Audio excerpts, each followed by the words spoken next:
New Orleans, the final day for us before we return home because we want to be at home with you when the party starts after the final whistle when the Birds win on Sunday. I can't wait. I'm so excited to be here and that we've gotten to experience New Orleans, but it's about our hometown. Yeah, man. It's about being with everybody. I know that it's weird because Sunday I'll be with, I'm going to tell you too, I'm very excited. Get to spend an hour with Silvana, an hour with B Gunn at the end, and I'll be doing 11 to 2 before you guys do the pregame show. But I would pay to watch a closed camera on Connor Thomas on Super Bowl Sunday. Oh, yeah. You, I think, would be more, I think you go more inward. I sway. When I'm standing, right. But you're more inward, though. Yeah. Connor, I think, would be 4 hours of drama. I am totally up and down. Connor, I'm totally expecting 5 minutes into the game. That's a bull bleep call, ref. I'm totally you'll get it. I know that at Patty Wax on Sunday, it is going to be fantastic. And I know this. It has been a fantastic week for our Eagles.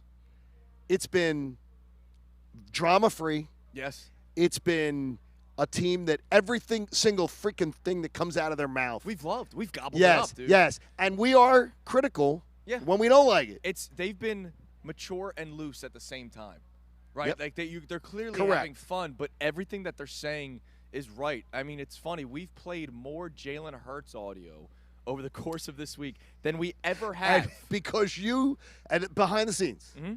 I'll say something like, should we play that Jalen?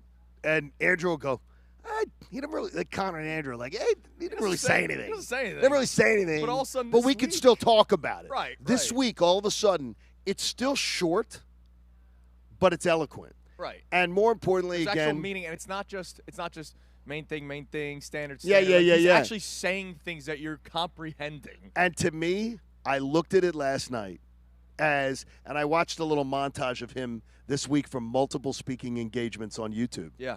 And I walked away to the bathroom to go brush my teeth. But I walked away and said, you know Very what? mature of you. I said, you know what? This is a different Jalen showing up on the field on Sunday than showed up 2 years ago. And any one of us, when you did your first show, I bet it sucked. Well, no, I mean, I'm sure it didn't suck. Actually, no, Andrew. mine was easy. But the it was Eagles won the Super Bowl, Oh, so there I you just go. had a bunch of drunk Which is people crazy to calling in me. my show. Which is crazy to me. But it's that idea of we do our first shows, we do our first times in this business. Yeah. We go, oh my gosh, I'm going to do this different. I'm going to do this different, this different. And I think the Birds have brought all that in their luggage with them, and I think they unpacked it and put it away. So listen, guys, we're gonna have a lot of fun today. It's Football Friday, right? It's the last day of this show together before Super Bowl 59. So if you want to be a part of it, texting in, calling in, and just expressing your excitement for the game, you want to tell us what you're doing, what your plans are. Look, it's the big game. It's Super Bowl 59. Are you doing the watch party? Are you just watching by yourself? Are you gonna be hiding out in a Kincade-like atmosphere? Yes. Where you're just by yourself? Tell us all about it, what you're doing for Super Bowl Sunday. But also, we do have a topic for the people to discuss. Correct. And I'm curious to see where people come from on this, Johnny. And I'm curious to see where I come from Broomall 19008. I'm curious where you come from on it, Connor, and everybody. What would winning the Super Bowl do for Nick Sirianni and Jalen Hurts? And I ask that question because you know the sort of disrespect that they get. Yesterday, Steve White just basically tells us that the rest of the league does not like Nick Sirianni. No, they can't stand. No, he said they hate his guts. I know, they hate his guts. Because he talks to, remember, he's the lead NFL reporter. Yeah. He's not screwing around. He knows. Other coaches hate Nick Sirianni's guts. And I'm telling you, the whole mugging for the camera thing a few years ago went very – I don't know how many reporters I've spoken to that said – Oh, bother people. Other coaches look at it and go, that's a clown show. Yeah. That's something that even college coaches at big programs don't do. But what would a Super Bowl do for him? What would a Super Bowl do for Jalen Hurts? So yesterday, very randomly, I did a hit in Green Bay. Love that. Green Bay radio call, hey, can you talk Eagles? They called me Eagles insider Andrew Salciunas. I said, that's not correct, but sure. But that's all right. We'll go with it. We'll go with that one. Sure, let's build my profile up. And, they asked me for, the X factor that no one's talking about. And I said, I'm going to say the name, and you're going to say, that's not somebody that nobody's talking about. I said Jalen Hurts. But I said Jalen Hurts' arm. And they were like, whoa, that's groundbreaking stuff. And I'm like, because everyone thinks he just runs the football. Right. Just hand it off to Saquon Barkley. I don't think Jalen's going to have to throw for 350 in this game in order to win. But people talk about him like he throws for 105, and that's all. And Saquon Barkley carries them. At times this year, that is what the game plan called for. At times this year, Jalen Hurts did throw the ball only 18 times, but when he did it, it was efficient. On Sunday, he's probably going to have to throw a little bit more. He's probably going to have to throw. He's going to probably have to play the game that he played in the NFC Championship game just 2 weeks ago, and I have full confidence in him that he can do that. But the way he's talked about, it's as if he's just this bridge quarterback. Nobody talks about him as a guy that's a $250 million quarterback and all he does is win. So I wonder, John, at 610-632-0975, I want you to talk about it first. What would winning the Super Bowl do for Nick Sirianni and Jalen Hurts? I think it's bigger for Nick Sirianni, in my mind, as far as reputation, because there are still a lot of people that hold Jalen in high esteem, but they won't put him in the Joe Burrow conversation, right? As if Joe Burrow's won jack. We saw the best player in the NFL last night get Offensive Player of the Year. He didn't get MVP. He deserved MVP. Josh Allen, again, Bigfoot. He's never won a damn thing. We just keep hearing about the legend. It's a legend to me because I keep hearing about what he is. And you know what I find out? I say what he isn't is a guy who's gone to multiple Super Bowls, a guy who potentially has won one. So for me, Jalen Hurts, yes, benefits. But for me, it's Nick Sirianni. I think Nick Sirianni's reputation, once you validate with a ring, you're in a club. Yeah. Now, you may be in the Brian Billick club where people don't give you the proper respect. But Brian Billick didn't go to another Super Bowl. Well, that's the thing. So he's already been to one. He's now in his second Super Bowl, and this is early. He's not the sixth winningest coach through his 4-year career. He doesn't have one of the youngest rosters that I would imagine it's safe to pencil the Birds in for 10 wins going forward for like a 3-4 year period. Now, I'm not saying 12, 13. I'm saying safe is 10, and then you go from there. I think it does a lot for Sirianni. Okay, Connor, where do you fall on this? What would winning the Super Bowl do for Nick Sirianni and Jalen Hurts? You grab the audio for us on a daily basis. You hear what the people say on the national media about both of them. Damian Woody at one point earlier this season called Nick Sirianni a clown. So what would winning the Super Bowl do for these two guys that obviously we are critical of, but there are people that go over the top all the time? Yeah, I think it does more for Jalen Hurts because he's the guy on the field. It would be a much more tangible performance by him to say, hey, he can do this. Like the knock on Nick Sirianni that we thought coming into this year would be if they had success, well, it's the coordinators. And you know there will be conversations. Well, if Kellen Moore goes to New Orleans like it looks he's going to, can Nick Sirianni do this again with a different coordinator? Now, us here in Philly, we've seen him do it twice now with two different guys. And we've seen him have success with first-year coordinators.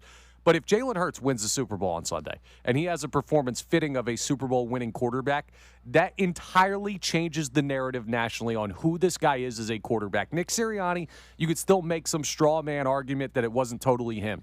You'll never be able to say the guy who quarterbacked a team to the Super Bowl was not a big part of it. Ah, see, that's a good way to think. Yo, Look at Connor second Thomas. level. Connor Second Thomas, level, Connor. Connor, you're supposed to save some of the good stuff for the 8 o'clock hour. But you're it's supposed our to- last show before the Super Bowl. I'm letting it all rip today. There we go. No, No, you have a pregame Oh, we got show. four and a half. Last We got show. 4.5 hours on Sunday, dude. This Come on, group. extended it. We got 90 extra minutes I'm on never good Sunday. on that All right, show I need anyway. more from you on Sunday. All right, so our topic today, other than just overall excitement, I want to hear from you guys. Hey, Are you feeling the excitement this morning, though? dude? I'm fired. I mean, up, man, I haven't had a sip of coffee. You yet. weren't this fired up in the Uber. This is great because now we're no. both bouncing off the walls a little My bit. and I Uber love driver it. was making us sweat a little bit. Oh, my gosh. My guy made 3 right This turns. guy, we were not driven here by Dora the Explorer. Let's put it that way. 3 right turns. We're back at the hotel. Seriously. But no, I feel it, man. So I want to I'm hear. feeling I want it. to hear from the people, but also our, topic of the day, question of the day. What would winning Don't the piss Super off that one guy. Yeah, what an ass. What would winning the Super Bowl do for Nick Sirianni and Jalen Hurts? What a novel concept. Asking a topic, a question for people on Sports Talk Radio. That's crazy. Some people can't comprehend that. What would winning the Super Bowl do for Nick Sirianni and Jalen Hurts? Tell us 610-632-0975. Coming up next, reason why this idea even came to my mind, Stephen A. Smith on First Take yesterday discussed Jalen Hurts and why he needs to win a Super Bowl. So you'll hear from Stephen A. Smith coming up next. All of our coverage as we're down here on New Orleans Radio Row, FanDuel Sportsbook. Make every moment more with FanDuel. It is Kincade and Salciunas here on 97.5.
Here on Kincade and Salciunas, 97.5 The Fanatic.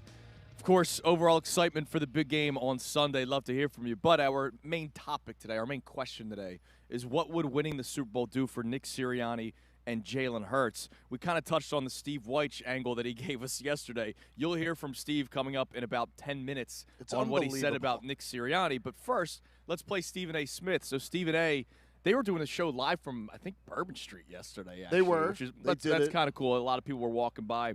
And so here was Stephen A. He was talking about Jalen Hurts, and one of their questions was, you know, does Jalen Hurts have to win a Super Bowl to kind of get that respect? Take a listen to what Stephen A. had to say. So if Jalen Hurts goes in the Super Bowl, and let's say, for example, he imitates or emulates his performance from 2 years ago. Okay. 300-plus yards, Yep. 70 yards rushing, accounting for 4 touchdowns. Yes. Only turnover was a lost fumble. If he goes into the Super Bowl, plays like that, he's the reason that the Philadelphia Eagles win. Not an explosive performance by Saquon Barkley. Then all of a sudden, when we start talking about Allen and Lamar, okay, when we start, and Joe Burrow, we're going to be looking at them and going like this. Okay, you got the talent, You up next. but he did something y'all didn't do. Right. And by the way, he will have beaten Patrick Mahomes in order to do it. Right. You Lamar Jackson, you haven't beaten Patrick Mahomes in the postseason. You are Josh Allen, you haven't beaten Patrick Mahomes in the postseason. If Jalen Hurts does that on the Super Bowl stage, emulating his performance from 2 years ago, and he's the reason that the Philadelphia Eagles won the Super Bowl championship, do we not get to look at him differently? And do we not get to look at them and say, excuse me, you got to at least be able to do what Jalen Hurts did? Now, here's my question. What if they do win the Super Bowl and he only throws for 210 because Saquon Barkley rushes for 150? Does Jalen Hurts still not get the respect? Like, you heard him. He said, if he's the guy that wins the game, he throws for 300, then, Josh Allen and Lamar Jackson, they never beat Mahomes. Well, if he wins and throws for 205, why does it have to be a 330-yard day? He wins the Super Bowl, and he's still getting – they're just talking about something that hasn't even happened yet. And there's still like a slight ting of disrespect. I love the way you took that. I took it a totally different way. Okay. And I told Haley back in Philly that I was going to be looking into the camera for this. Oh. I find it fascinating that Stephen A. and the gang, Brick from General Hospital, by the way, he does a good job on that. I'm a little disappointed in them because Stephen A. with this angle of, does he finally get the respect if he wins the Super Bowl? Here's what I'm trying to figure out. Jalen Hurts has already faced Joe Burrow in his career. He's never lost. Jalen Hurts has already faced Josh Allen in his career. He's never lost. Jalen Hurts has already beaten Patrick Mahomes in Arrowhead. Jalen Hurts played toe-to-toe in the Super Bowl 2 years ago where he was clearly the better quarterback in the game, but he made the classic fumble at the big opportunity that gave them 7 points. I don't know why. So what? Jalen wins the Super Bowl. Now all of a sudden he gets to be talked about with Joe Burrow, right? Who's never done a damn thing other than put up stats, or Josh Allen, Bigfoot, who we constantly hear about the legend of Josh Allen. So he has to win a Super Bowl to get into discussion with those guys. But not only just win a Super Bowl. He has to win the Super Bowl and be the reason. It is the stupidest thing I've ever heard. To me, you win the Super Bowl, you win the Super Bowl. Like, right. Why does he have to do it I don't want to hear in it. a certain way? So, in other words, if Josh Allen had gotten to a Super Bowl, we'd be throwing rose petals at his feet. Yes. And all these same people would be doing that. I'm damn tired of it. What would a Super Bowl victory do for Nick Sirianni and Jalen Hurts? That's our question today. You just heard Stephen A. Smith on Jalen Hurts. Coming up next, it was amazing. Steve Wyche, who covers the league inside and out and knows every single coach, every single general manager, he said something about Nick Sirianni that kind of caught our attention.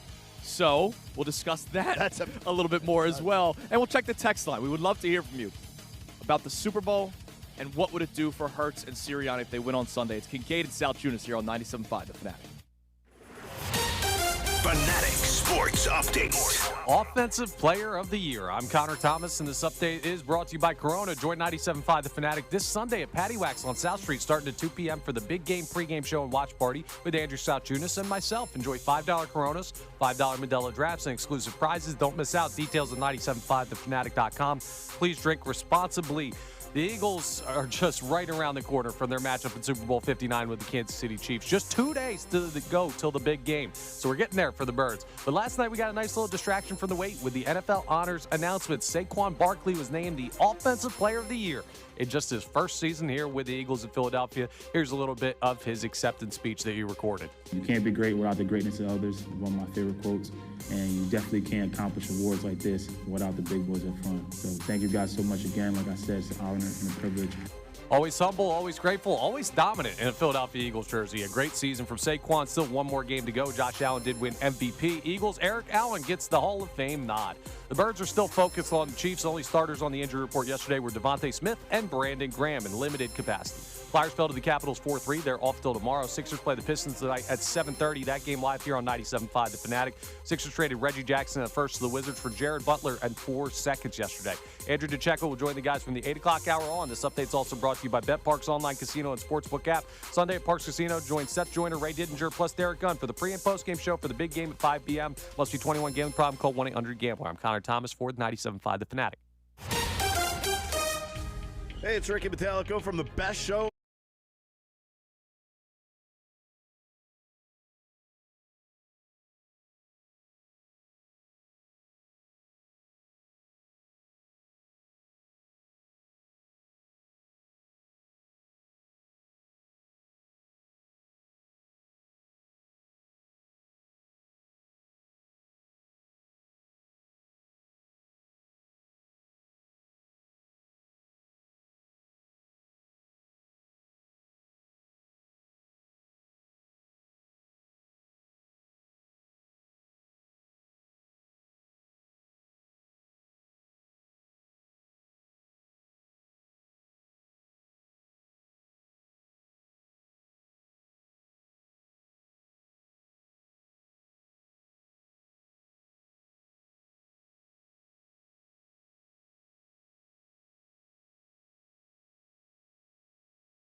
7-5, the Fanatic, the final day from Radio Row for John and I. Mike Missanelli show coming your way at 10 o'clock, their final day as well. And then we all come home because we want to be home for the big game, man. We want to be home for the Super Bowl. We want to be with friends. We want to be with family. We want to enjoy ourselves. I call Connor Thomas a friend.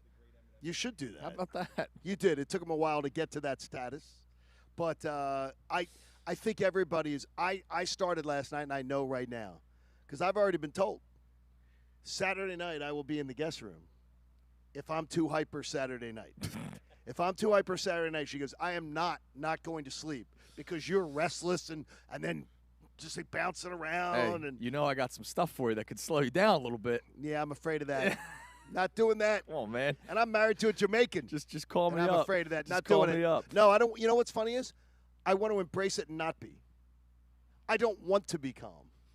I don't want to. I want to enjoy every That's the freaking calm before the storm. No, I want to enjoy every freaking second of it. And you know what? If the excitement and the energy and the bouncing off the walls is natural, then I'm fine with it. By the And it's way, natural. real quick before we get back to our topics, congratulations to Eric Allen, who finally gets in the Pro Football Hall of Fame. Have you interviewed Eric once? I have not interviewed him, but I have booked him for shows that did interview him. Very nice man. I have hung out with him a couple times with Mark McMillan, and I can tell you that Eric Allen, what the hell took so long? Yeah, well overdue. You didn't get to see it. No, I just saw highlights. Yeah. All I can tell you is you felt so secure in every single game going in that you were just like, we got that. Yeah. I'm not worried about that matchup. He's going to negate him or contain him. He was amazing. Yeah, so congratulations Eric. To Eric Allen. By the way, you saw that, right? Last time an Eagles player went in the Hall of Fame, defensive back, they won the Super Bowl. Oh.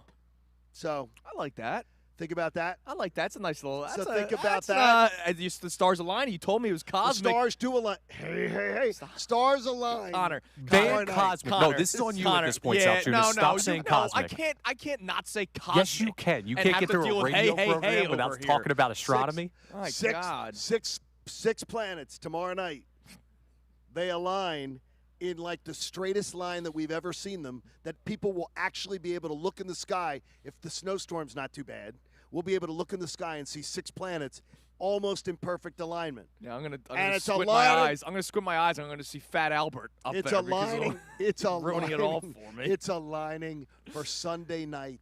All right, so to be out partying. We'd love to hear from you about your overall excitement for the game, but also answer our topic today. What would winning the Super Bowl do for Nick Sirianni and Jalen Hurts? And look, I want to also know this from Eagles fans who don't like Nick Sirianni or Eagles fans who don't like Jalen Hurts. Don't run and hide now, right? You can say, hey, I've been critical of Jalen Hurts. He's playing better. Totally fair. We do that all the time. But like we had a guy just 2 weeks ago, John, called Jalen Hurts trash. An Eagles fan call in. They have a quarterback problem. He's trash. And he was fired up that the Eagles won the playoff game, but he was like, they won in spite of Jalen Hurts. Like, there is a guy, an Eagles fan, that walks among you that dislikes Jalen Hurts to the point where he wants to look for a new quarterback this offseason. They're in the Super Bowl. So there are people locally that totally disrespect Nick Sirianni and Jalen Hurts. So if they win, like, I hope that guy's listening. If Jalen Hurts wins the Super Bowl, are you walking back those comments a little bit? Because that's a little harsh, calling him trash, and it's time to look for another quarterback in the offseason after the Eagles win a playoff game. I got to tell you that I would never look at somebody the same. If one day you brought that to the table on the show, and that was or one of our coworkers, I would never look at their sports opinions the same. I got you. Hearing that, I'd be like, okay, that sounds agenda-driven. Yeah. Because at this point, it's just stupid to be painting Jalen Hurts in any way. If anyone paints him as a problem, right, or holding his team back, give me a break. All right. And so Nick Sirianni, who also has gotten a lot of heat in this city and in the city of Philadelphia. Yes, he has. But if he wins a Super Bowl and you see the winning percentage over, 70%, right? Sure. Like, it's incredible. And he's already been to a Super Bowl. What would winning the Super Bowl do for Nick Sirianni? So Steve Weitz yesterday, great guy, by the way. It was nice meeting him in person for the first time. Love him. We talked about Nick Sirianni with him, and I want you to take a listen. I don't even know if I just said, like, hey, Nick Sirianni, talk about him, and take a listen to what he had to say. I don't know if that's going to stop, right? And look, it's why so many opposing coaches can't stand him. Right? They're just like, who is this little kid who thinks he's rewriting the rules of the game? But it works for him.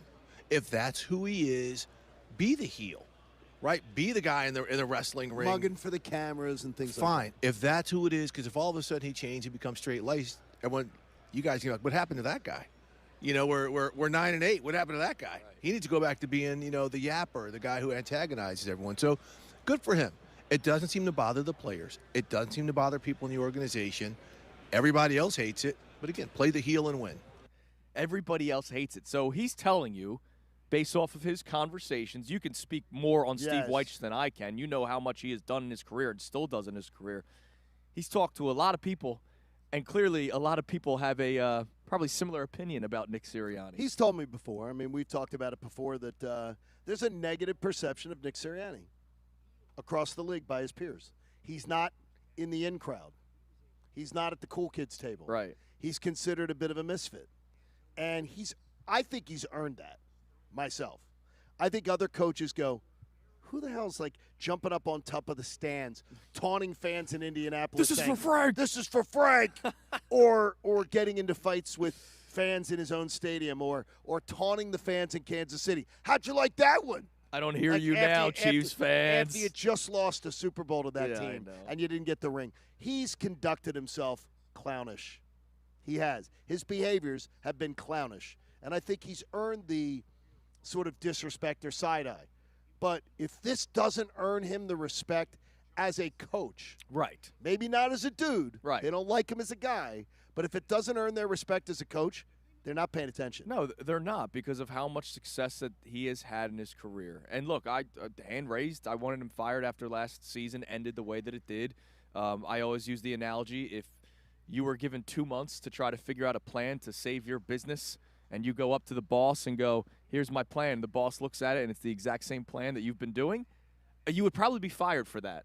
There'd be real trouble. In any job. Correct. Right? They go, wait a minute, you're giving me the exact same thing that hasn't been working for the last 2 months. This is your solution. All right, you're gone. Yes. So that's why I was like, probably time to move on from Nick Sirianni, because they didn't change anything over the last 2 months. He didn't have a clue to try to fix it. But, man, all this adversity talk that we've heard, yes, was it self-made? Absolutely.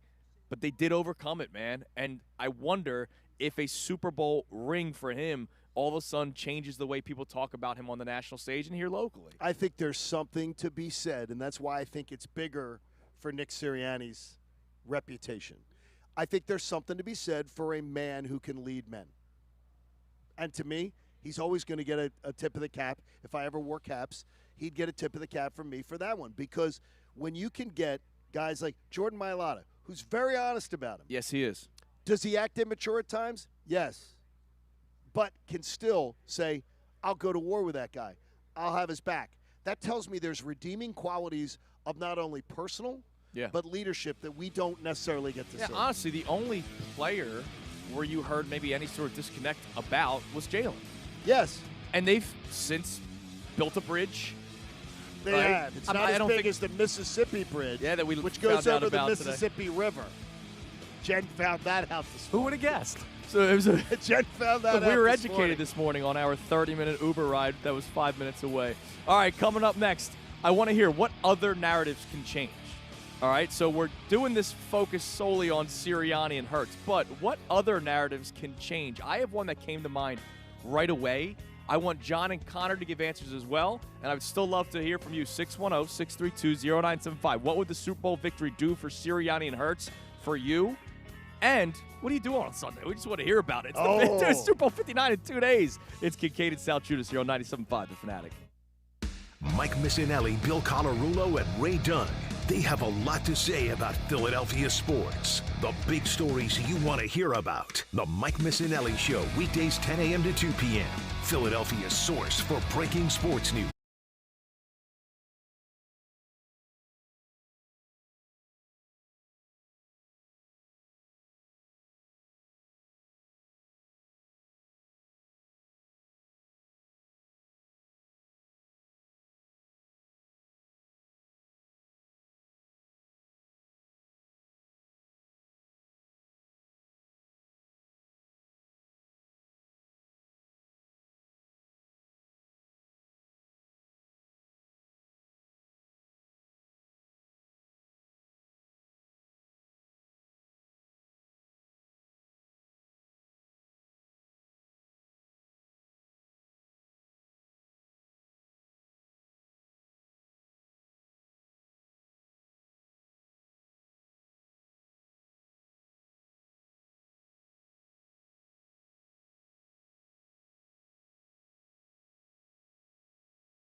Radio Row in New Orleans, and all of this is being presented to us by FanDuel Sportsbook. Make every moment more with FanDuel. And again, a big thank you to TrueMark Financial Credit Union. Visit TrueMark.com or one of the 24 local branches to learn more. They've been a big part of this as well. So today, in terms of the Radio Row stuff, a little bit more quieter in terms of the guests. Last night was the big party. So there's a lot Are you kidding me? There's some people just sweating out alcohol this morning. Or still asleep, because that's what normal people do probably at this time of day after a big night of partying. Bill Belichick's girlfriend's probably making his oatmeal right now. Probably doing She that. looked gorgeous, by the way. She was absolutely gorgeous. stunning. So the biggest story of the night was Bill Belichick's girlfriend walking in with him. She was beautiful. Now, the comments are absolutely must-read, too. Oh, are they? Oh, underneath it's fantastic. I can only imagine what's being said. It's fantastic. Guy knows how to recruit. Yeah, he sure does. No, Connor, that was one of the biggest ones. Yeah, that's why he can recruit. He may even be a winner at North Carolina with that. So our man Andrew DeCecco, he will be with us today. And you know what, Johnny? We need more DeCecco. 2 hours of DeCecco. He's going to do the second half of the show with us here in New Orleans. So from 8 to 10, it's going to be Andrew DeCecco breaking down the game with us. I know you got a bunch of questions. You have 10 questions for Andrew. I have a quiz. I can't wait, man. I have a 10-question yes/no quiz. Love that. So everybody, even if you're driving in your car this morning, if you're sitting making coffee, you'll be able to take the quiz in your head and just keep score. And I'm telling you, I'm going back to statistics class at Temple. So if you can ever get to a quiz where you get 8 out of 10, you have reached that multiple level where you can say, I'm completely confident in my thinking. If you can answer 8 out of 10 on this one, you should be completely confident that Monday morning we will have the greatest edition of Kincade and Salciunas that we've ever had. I love that. And I don't even want to think of what that would sound like at 6 a.m. I'd be so excited. I'll be strolling in off of Broad Street. I will have cried multiple times. Well, that's good. That's good. I don't think I'm going to cry with you, but cry tears of joy. That's beautiful. There we go. So what would winning the Super Bowl do for Jalen Hurts and Nick Sirianni is our main topic today, but I obviously want to just hear your overall excitement for the game as well. But, Johnny, I want to know what other narratives would change if the Eagles win the Super Bowl. And I had one that came right to my mind, and it was I want to know if it's the same one, so I want to hear it. You can't win this way. Okay, that's a good one. You can't run the ball and win the Super Bowl in today's NFL. Do you think that if that happened that there'd be a copycat league thing? Or not? I do and I don't. I don't think running backs will be drafted in the first round again, because I think that is a dangerous thing to do, even though, look, Saquon Barkley was a first-round pick. He's just on his second team. Bijan Robinson had a really good year. Jahmyr Gibbs. 2 years now. Jahmyr Gibbs, if the Lions aren't, just riddled with injuries, we might be talking about them in the big game for all we know, I think right? we could have, yes. And Jahmyr Gibbs was a first-round draft pick. So it could be maybe looked at a little bit higher, first and second-round draft picks for running backs, because it's really changed the league. And this is what happens, right? The league went away from the strong, slower linebackers because they needed to worry about sideline to sideline because of the pass-happy league. And so Howie and the leadership of the Baltimore Ravens, they go, oh, that's cool. Let's get this big back, and they're gonna run right through you. Try to tackle them with your smaller linebacker, right? You look at some of the top 5 running backs in the league, they're all bigger backs. Josh Jacobs was a top 5 running back this year. Chuba Hubbard was a top 5 running back this year. He was a free agent last year, too. Yeah, and so maybe it changes the way people address the running back position, to your point. I just want it to change the narrative of you can't win this way. It's got to be 400 yards. Don't care about defense. It's offense that wins championships. I'm not saying 3 yards in a cloud of dust, bring that back. But what I'm saying is balanced attacks, and I mean balance, like 50-50. Not today's balanced attack of 60-40. 50-50. As long as you have the right back to do it, I wonder if that changes the narrative. What about you, Johnny? Mine is not about this season. Ooh. Of what changes. To me, the biggest narrative changes for the brand of the Philadelphia Eagles. When you win a second Super Bowl, you're thought about differently. Okay. How many times did you hear, how many have you won? You won one? Yeah. One. This Eagles team validates this 8-year period, 8 seasons. Yeah, in a decade. With 2 Super Bowls and a Super Bowl loss, 3 NFC championships, division titles. I think it validates the era of Eagles football. Doesn't make it a dynasty, doesn't make it anything like that. No, of course. But we don't know what's going to be the launching off point once this team wins, once this team goes from here. So to me, I think it changes the perception of the Eagles franchise by giving them a second Super Bowl a second parade. It gives them a validation that it's great for Howie Roseman's resume. Yeah. It's great for what Jeffrey Lurie has always told you his dream for this Gold franchise standard. was. So to me, I think that's the biggest. All right, Connor, what about you? Yeah, it's tough because my first thought goes where yours goes with the you can't win running the football like this, but I'm going to go. And you were somebody, I'm not throwing you under the bus, you were somebody that was worried about that a couple weeks ago. Dude, I don't like running the football. I'll just be honest with you. I want to see him throw. You I don't want like to see 2,005 yards from No, Saquon I Barkley? love that. I love it. But I love to see the ball thrown through the air for like 400. I love I got Peyton you. Manning, Tom Brady, guys like Drew Brees, Joe Burrow. Like That's who those we are grew my up type with. of guys. And I was proven completely wrong this year by the way the Eagles have done this. But the other thing on the defensive side of the ball, sometimes you don't just need it to happen one time because that can be an anomaly. You need two. With what the Chiefs did in 2022 and 2023, I guess, and what the Eagles are poised to do in the 2024-25 season, a young secondary can have success at the playoff and championship level. You can bring guys in the right situation and win early with young defensive players, and the Eagles are proving that for sure That's this a year. great one. I think a lot of it also has to do with their defensive coordinators. Yeah, right? absolutely. Eagles It's have gotta be Vic the right Fangio, Chiefs situation. have Steve Spagnuolo. That's the a thing big is, part. thing is, though, just a year ago we were hearing how Vic Fangio can't relate to the modern athlete. Right.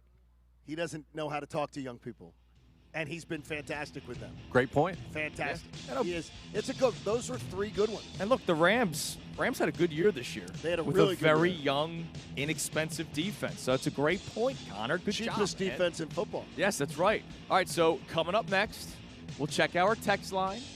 You got just general excitement for the game? Let's hear it. But we also want to hear you from this question of the day. What would winning the Super Bowl do for Nick Sirianni and Jalen Hurts? And I'm not just saying what are the national media members going to start saying about them. I want to know from a lot of you, what are you going to start saying about them? Because there are Eagles fans out there that still are wishy-washy with Jalen Hurts, still are wishy-washy with Nick Sirianni. If they win the Super Bowl after just being in one 2 years ago, how does that change your opinion on the head coach and the quarterback? Two of the most talked about people in the city of Philadelphia. It's Kincade and Salciunas live on Radio Row on this Football Friday here on 97.5 The Fanatic. Fanatic Sports Update. 2 days till the big game. I'm Connor Thomas, and this update is brought to you by FanDuel Sportsbook. Make every moment more with FanDuel. Go to FanDuel.com/Fanatic. We're right around the corner from Super Bowl 59. Just 2 days to go till the big game for the Birds. It's been a long wait, but last night we got a nice little distraction from that wait with the NFL honors announcements. Saquon Barkley was named Offensive Player of the Year in just his first season with the Eagles. Here's a little bit of his recorded acceptance speech. You can't be great without the greatness of others. One of my favorite quotes. And you definitely can't accomplish awards like this without the big boys up front. So thank you guys so much again. Like I said, it's an honor and a privilege.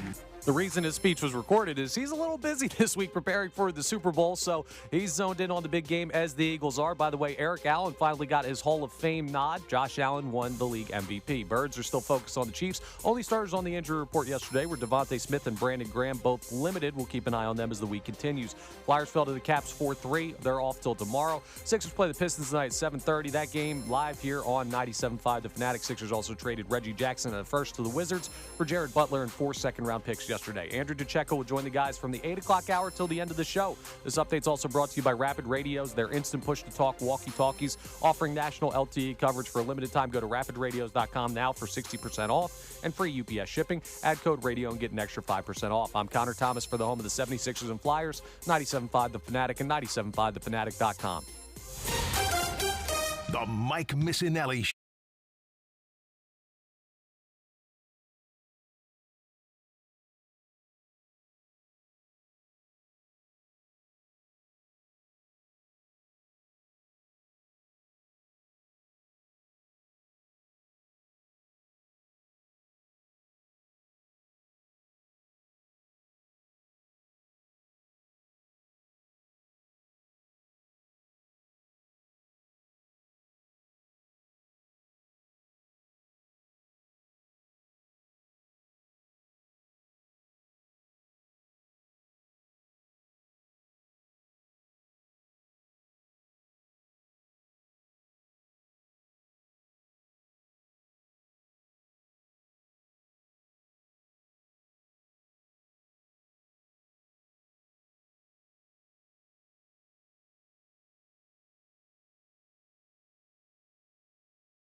thinking, man, did we just get hit in the face with eggs? Eggs. Oh, my It's God. like an egg smell. Last day in New Orleans. You don't. Jen and Mike don't smell it. Woo! All right, It's eggs. let's get back on track here. But Please. man, I got blindsided. All right, so here's our topic today. What would a Super Bowl do for Jalen Hurts and Nick Sirianni? You know the narratives about them nationally. You know the narratives about them locally. You may be one of the people that are spewing That said perpetuated narratives. the narratives. We had a guy call him trash 2 weeks ago after winning the divisional round of the playoffs, They have a beating problem. the Rams. They have a problem at quarterback. He wanted them to address the quarterback position during the offseason. And this was not a sneaky Cowboys fan that called in. Sure. And no, this was a guy that we talked to pretty frequently who said that the Eagles have a quarterback problem. Now, I would hope that man would call in and just kind of give us an update on how he feels. How you feeling, dude? How you feeling? But I also want him to talk about what a Super Bowl victory would do for him and his opinion on Jalen Hurts. We played you a clip from Stephen A. Smith earlier that I thought was nonsense. He said Jalen Hurts would be on the same level of Josh Allen and Lamar Jackson if he wins, and he's the reason why they win. Well, what if they win and he throws for 205?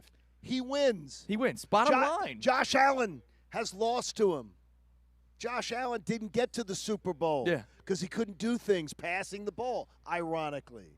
And by the way, Jalen Hurts outperformed Josh Allen and Patrick Mahomes on that same weekend. Well, that's the other thing. Like same weekend. I get it. Patrick Mahomes is the baby goat, right? Patrick Mahomes is on a level that he's unquestioned. But when they won the Super Bowl, when they beat the Eagles 2 years ago, he didn't throw for 300. He did not.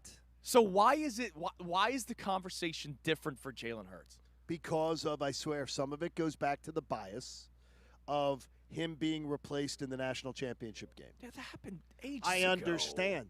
But it goes back to it is that he was a guy who wasn't good enough to finish the drill.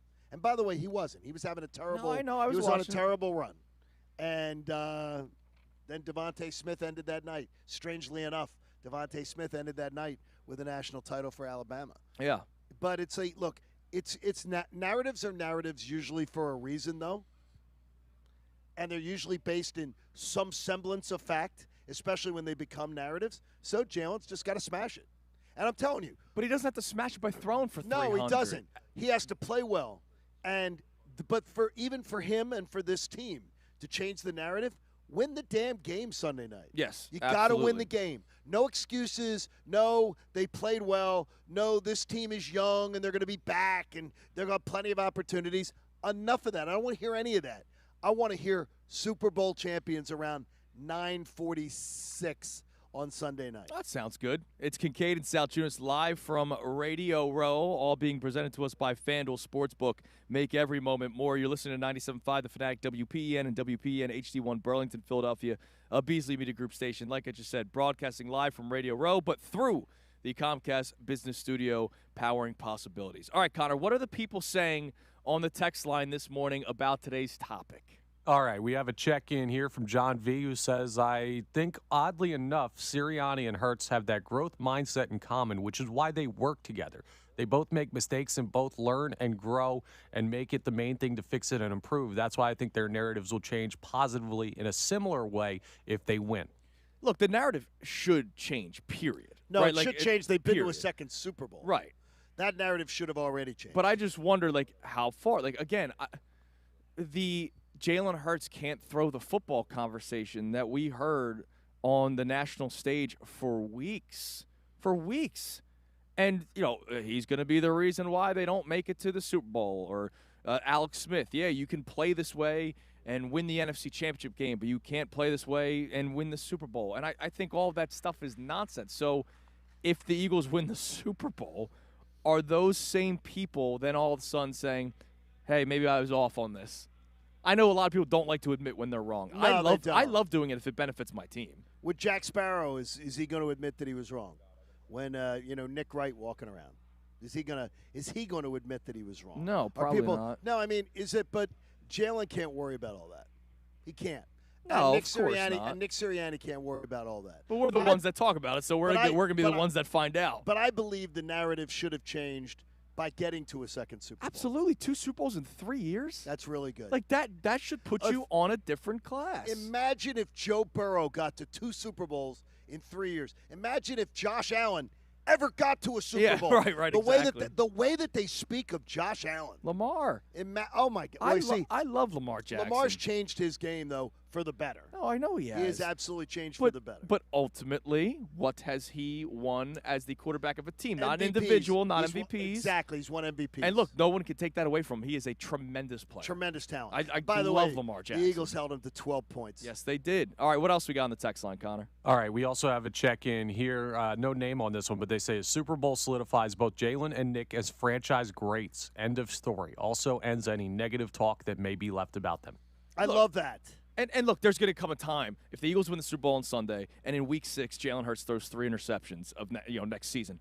We're going to talk about it, and we're going to point out that Jalen Hurts had a bad game that day. Yes. Right? And it better be. But it should never get back to you can't win with him. When you win a Super Bowl, that conversation is dead. The second they win the Super Bowl on Sunday, those conversations of they have a quarterback problem are dead. Nick Sirianni gets in his own way with his antics. Dead. You can't have those conversations anymore. No. Once you win the Super Bowl, you are in a class of your own, a small class that obviously there's been 59 Super Bowls, but it's a small class. There's a lot of people that haven't won. And to your point, John, there's a lot of people that haven't won that are talked about as if they're 10-time Super Bowl champs. Correct. Exactly. I mean, and that's if Jalen hadn't beaten Mahomes in Arrowhead, if Jalen hadn't been the better quarterback on the field 2 years ago in the Super Bowl, except for his own unforced error, if he hadn't beaten Burrow, if he hadn't beaten Josh Allen, this wouldn't piss me off so much. Right. But it does. It really does. And it's funny. I remember when the Chiefs beat the Bills, and we found out Eagles-Chiefs Super Bowl. There were a lot of people that said the Eagles are lucky that they didn't get the Bills because really, Eagles can't beat Josh Allen. He literally just did it last year. And by the way, in the year where they collapsed, by the way. And by the way, he beat Josh Allen at Josh Allen's game. Right. If you tell me in a shootout that Josh Allen's losing the shootout, the gunslinger, Jalen Hurts beat him in that. By the way, Matthew Stafford beat him in that this year. Yeah. I do not believe Josh Allen was the MVP. I think he did an amazing job. I believe he was MVP. The best player in football was Saquon Barkley. Period. And they got to stop making it a quarterback award. The best player in the NFL was Saquon Barkley. And, to me, I think it's a joke. Did Joe Burrow get votes? I don't know. I didn't look at the vote breakdown. I think he should have gotten votes. Yeah. You know how I feel. No, I don't. His defense sucked. No, you can win 7 games without him. No. Yes, you can. Not that Bengals team No, this you year. can go. A lot of mediocre quarterbacks win 7 games. Not a that lot Bengals of team. mediocre quarterbacks win 7 games. Joe Burrow got no first-place votes, 1 second-place vote. Okay. All right. Well, wow. People don't know how to vote. All right, let's go to the phones. Let's talk to our man. Oh, I know he's fired up. Connor, let's punch up Tommy from Alabama. Good morning, Tom. Good morning, gentlemen. Hey, this is it, man. This is what all the calls are about right here. And it's time to win our second Super Bowl. Like you said, John, there's a big damn difference between winning 1 and winning 2. I want to be in history, man. Yes. You don't want to be in the 1 club. You want to be in the 2 club. There's a velvet rope for the one-time Super Bowl champion teams, and then they want to open that and let another one come through. Yep. Just like there's a velvet rope for you two gentlemen in Radio Hall. I can tell you right now, Tom. Thanks for the call, brother. We did not. There's no velvet we did rope not for have us. we did not have a velvet rope. We certainly did. We saw velvet rows this week. We didn't. But we were not the ones that were allowed to go into the velvet rope. We weren't allowed. Yeah, we didn't do any of that. Oh, man. We didn't do the velvet rope thing. So, but it was a great week though. No, it's been a lot of fun. And so, John, and a blessing. I gotta ask you, and Connor, I want you to talk about this too. They're in the Super Bowl. Oh my gosh! Like when I say the Philadelphia Eagles are playing Super Bowl 59, second Super Bowl in 3 years, following the collapse that happened last year, and questions of Sirianni and Jalen Hurts, everything that we talked about, and I tell you they're in the Super Bowl, your reaction is? I'm going to sound like I'm patting myself on the back. I'm not that shocked because I really did believe they'd be in the Final Four all year long. From summer, I did. But did I think they'd Did I think they'd be Super Bowl champs this year? I can't say with my chest I did. I thought they'd have an opportunity, but I didn't. I never saw this all happening. The way that this has come together, the rookies being this good. Oh, my God. Never could have imagined. Zach Bond. And the one that I doubted was Cooper DeJean. If you had told me in the beginning of the year one of the rookies on defense is going to end up being a stalwart, there's no question I would have said Quinyon Mitchell. Yeah. 100 out of 100. I remember we talked about it the following draft weekend. Like, there's probably a reason why he fell. They got him in the second round. I mean, it's absolutely amazing. And yet the people he's been that tremendous. the people that missed on Cooper DeJean, it's incredible. It really is. And Howie's patience, by the way, to read the board and understand what other teams were doing. He didn't panic. To not panic when Quinyon was available. Yeah. Or to not panic to go get Cooper earlier. He saved draft capital doing that, then let them fill other holes. So it's been unbelievable. All right, coming up next, Connor, I want you to chime in on this about just that reaction. When I tell you they're in the Super Bowl, your reaction is. But not to look back, because we have a lot of things to look forward to just in 2 days, the Super Bowl. But this has been an incredible season with ups and downs, right? And obviously many more ups than downs, but you know how stressful it was earlier in the season, how dramatic it was earlier in the season. What's the moment that stood out to you most during the 2024 season for the Philadelphia Eagles, as we are now just 2 days away from Super Bowl 59? We'll discuss that next. It's Kincade and Salciunas live from Radio Row here in New Orleans, 97.5 The Fanatic.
around the 9:30 time slot, Johnny. We got to do our picks.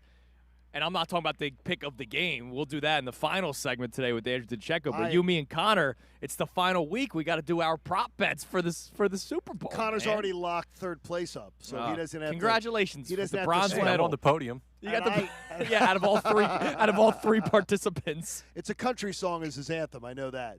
I am 4 behind you. Okay. I refuse to just fade your picks. Okay. So I am going to make sure my picks have nothing to do with yours, hopefully. Okay. And maybe I'll find a way to win. I'm going to, you know what?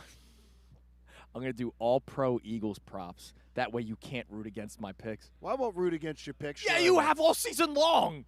All season long you've been wanting me to lose money, John. Dude, I don't know what it's like in your house, but in our house, there isn't a game of Monopoly or whatever. There's that fake money. There's that stupid war game that my daughter likes to play. Risk. Which I've never beaten her in. Risk. Never beaten her in. Tough game, man. My girls start to lose a game, they're like pissed off. Like there's no game night in our house is not fun. This is not game night. It's cutthroat. This is betting. This was real money. Guess you want me what? to lose? You want Cooper to not have food on By the the table. way, Thanks a lot, John. I figured out $189 ahead on my BetParks app for the season. There'll be $189 just to keep it there. That $189 profit that I've made, it's all being risked on Sunday. There you go. All right, well, but you know what? At one time, I was up 407. Oh, so can't win them all, Johnny. Let's just say, bet responsibly. Damn right, man. Bet responsibly. All right, so Connor, real quick before we open up this other topic, when I tell you that the Eagles are in the Super Bowl in 2 days, you and I are going to be watching the game together at Patty Wax. Your reaction is? This is an amazing organization, top to bottom. It takes so much for this team to be where they were 2 years ago, go through the collapse they did last year, be back here this year. I mean, you just look at what you have to go through to have 2 Super Bowl appearances in 3 years. We've never seen it in the history of the franchise, and they did it in a very tumultuous way. So it's credit to Jeffrey Lurie. It's credit to Howie Roseman, Nick Sirianni. It just says that the Eagles have the right concoction of people in this organization that they're going to have sustained success. That's why I believe that this is not the last time that we'll see the Eagles with this opportunity, the last time we'll see the Eagles with a clear shot at a championship, because they just find ways to make things work better than the competition. All right, so Connor, you've had a really good hour and 15 minutes. You may want to hang it up. Well, no. All right, I'll see you guys later. It can't go any better for you because everything you've said today, I'm like, dude, he sounds so smart. I need him ready for Super Bowl Sunday, man. Yeah, this is what happens when you don't spend the week drinking Hurricanes. Yeah, and hanging with us. That's a good point. Being around us, you're smarter already. All right, so what's the moment that stands out the most to you from the 2024 Philadelphia Eagles? John, I want you to start. I've said it before that I think the turning point was Dallas Goedert's big catch inside the 2-minute warning at New Orleans, right here in New Orleans. Yeah, that's right. That turned that season sort of around. But I think was that Sunday night against the Ravens. And by the time I went to bed that night, the next day we were making GW Finn's reservations. Yeah. I truly believed this team was going to New Orleans after that performance. That team was the pedigree type of whooping that I can't believe that we saw. Now, it doesn't have to just be – this isn't like the moment you realize they're going to the Super Bowl, right? The Chiefs cheerleaders, by the way, are flirting with them as they walk by. Tell them that their team stinks. No, they can't help it. John doesn't want to do that. They're like, it's Bill Belichick over there. Well, okay. Connor, let's get back on track here. What's a moment that stood out to you this season of the Philadelphia Eagles? All right, I'll take what should have been 1-1. Saquon Barkley reverse hurdle. Yeah. That was this guy isn't a running back. This guy isn't a football player. This guy is something above an athlete. Like, he is an unstoppable force of nature that's going to do stuff that we've never seen a player that put on this jersey ever do. And I'm not talking about stat compilation. I'm just talking about, like, the ability that he has to process the game and the physical ability he has to create what he thinks about. That was like oh, my God, this dude is a different beast than what we've ever seen. Now, I'm going to give you one defensively. And it is from that Ravens game, John. But again, I'm not doing like the whole this is when I thought they were going to the Super Bowl. But there's a moment in that game where I didn't know Cooper DeJean had that in his bag. That hit he had on Derrick Henry where it was one-on-one. Oh, that was an amazing play. It's Derrick Henry, 250-pound, however tall he is, beast of a running back, versus, I don't know, Cooper DeJean, 170 pounds when he's soaking wet. 185, I think, is his listed. Maybe more. That's good Maybe work. 190. Yeah, that's the listed, right? How much is he actually weighing, right? Cooper DeJean one-on-one with Derrick Henry, and he pile drives him to the ground, dude. Cooper DeJean is not a safety. Yeah, but you know what? He hit him like a safety. He hit him like Brian Dawkins, dude. Shuts down your number one. It was like when I saw him do that, I said, all right, this guy's got more to his game. He's already shown us a lot. Coverage has been fantastic. Really, the only game that he struggled in was the Adam Thielen and the Carolina Panthers game. That was really it. But I didn't know this was a guy that could, hit a back one-on-one like that. You know Andy Reid has studied that Carolina game tape. Oh, absolutely. And figured, what did Adam Thielen do that had just Cooper DeJean so off base? That I could do with younger and quicker Correct. receivers. Yeah. There's something that they did. And to his So credit, I told you he's the to his most credit, important. we never saw it again. We never saw a game like that again. Oh, wait, you weren't here on Friday of last week. Okay. I said to Connor and Andrew DeCecco that Cooper DeJean is the most important Eagle for the Eagles on Sunday. And Andrew DeCecco, I'm shocked at you. Andrew DeCecco lit up. He wanted to give me a hug when I said it. Well, the two of you last night looked like Bert and Ernie. Listen, man. The way you were cuddling up over your seafood gumbo or whatever it was. Pasta jambalaya. Pasta jambalaya. Come on, man. Show some respect. Yeah, the two of you. Two football guys together, brother. Yeah. I expected to see one piece of pasta, like Lady in the That's where Tramp. the magic happens, man. Football It really guys was. eating jambalaya together. Jen was uncomfortable All right. watching the two of you. Coming up next, we had some great guests this week, so we have some audio that we want to play for you. And also, not just on our show, but obviously Radio Row. There's a lot of people talking. But Johnny, James, the Jalen Hurts hater, trash quarterback, Yeah. to his credit, he is on the line. Love it. Love it, James. We'll get to you. It's Kincade and Salciunas live from Radio Row here on 97.5 The Fanatic. Fanatic Sports Update. Saquon takes center stage. I'm Connor Thomas, and we're right around the corner from Super Bowl 59. We just got 2 days to go until the big game for the Birds. You've almost made it, Birds fans. And last night, we got a nice little distraction from the week. The NFL honors announcements were made, and Saquon Barkley was named the Offensive Player of the Year in just his first season with the Philadelphia Eagles. Here's a little bit of his acceptance speech. You can't be great without the greatness of others. It's one of my favorite quotes. And you definitely can't accomplish awards like this without the big boys up front. So thank you guys so much again. Like I said, it's an honor and a privilege. The mentality, the physicality, the leadership, that's what Saquon has brought to the Eagles this year, and we'll see if it'll take them one more win.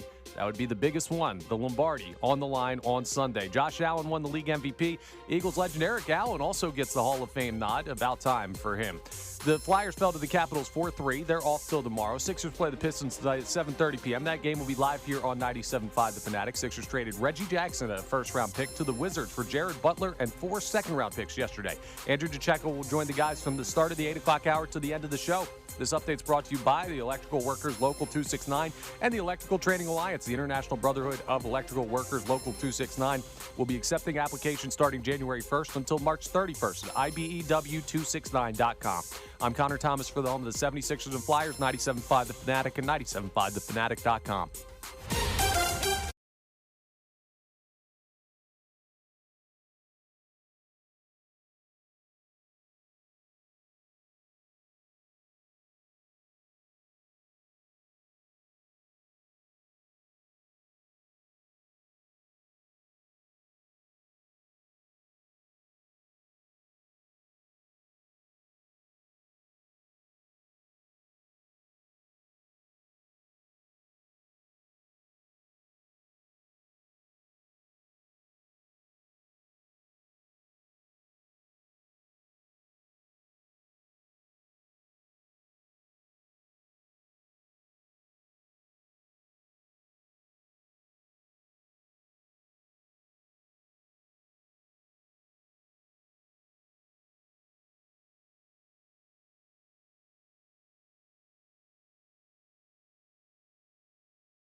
It is 7:25 here on Kincade and Salciunas, 97.5 The Fanatic, as we broadcast live from Radio Row here in New Orleans. Again, big thank you to FanDuel Sportsbook. Make every moment more with FanDuel.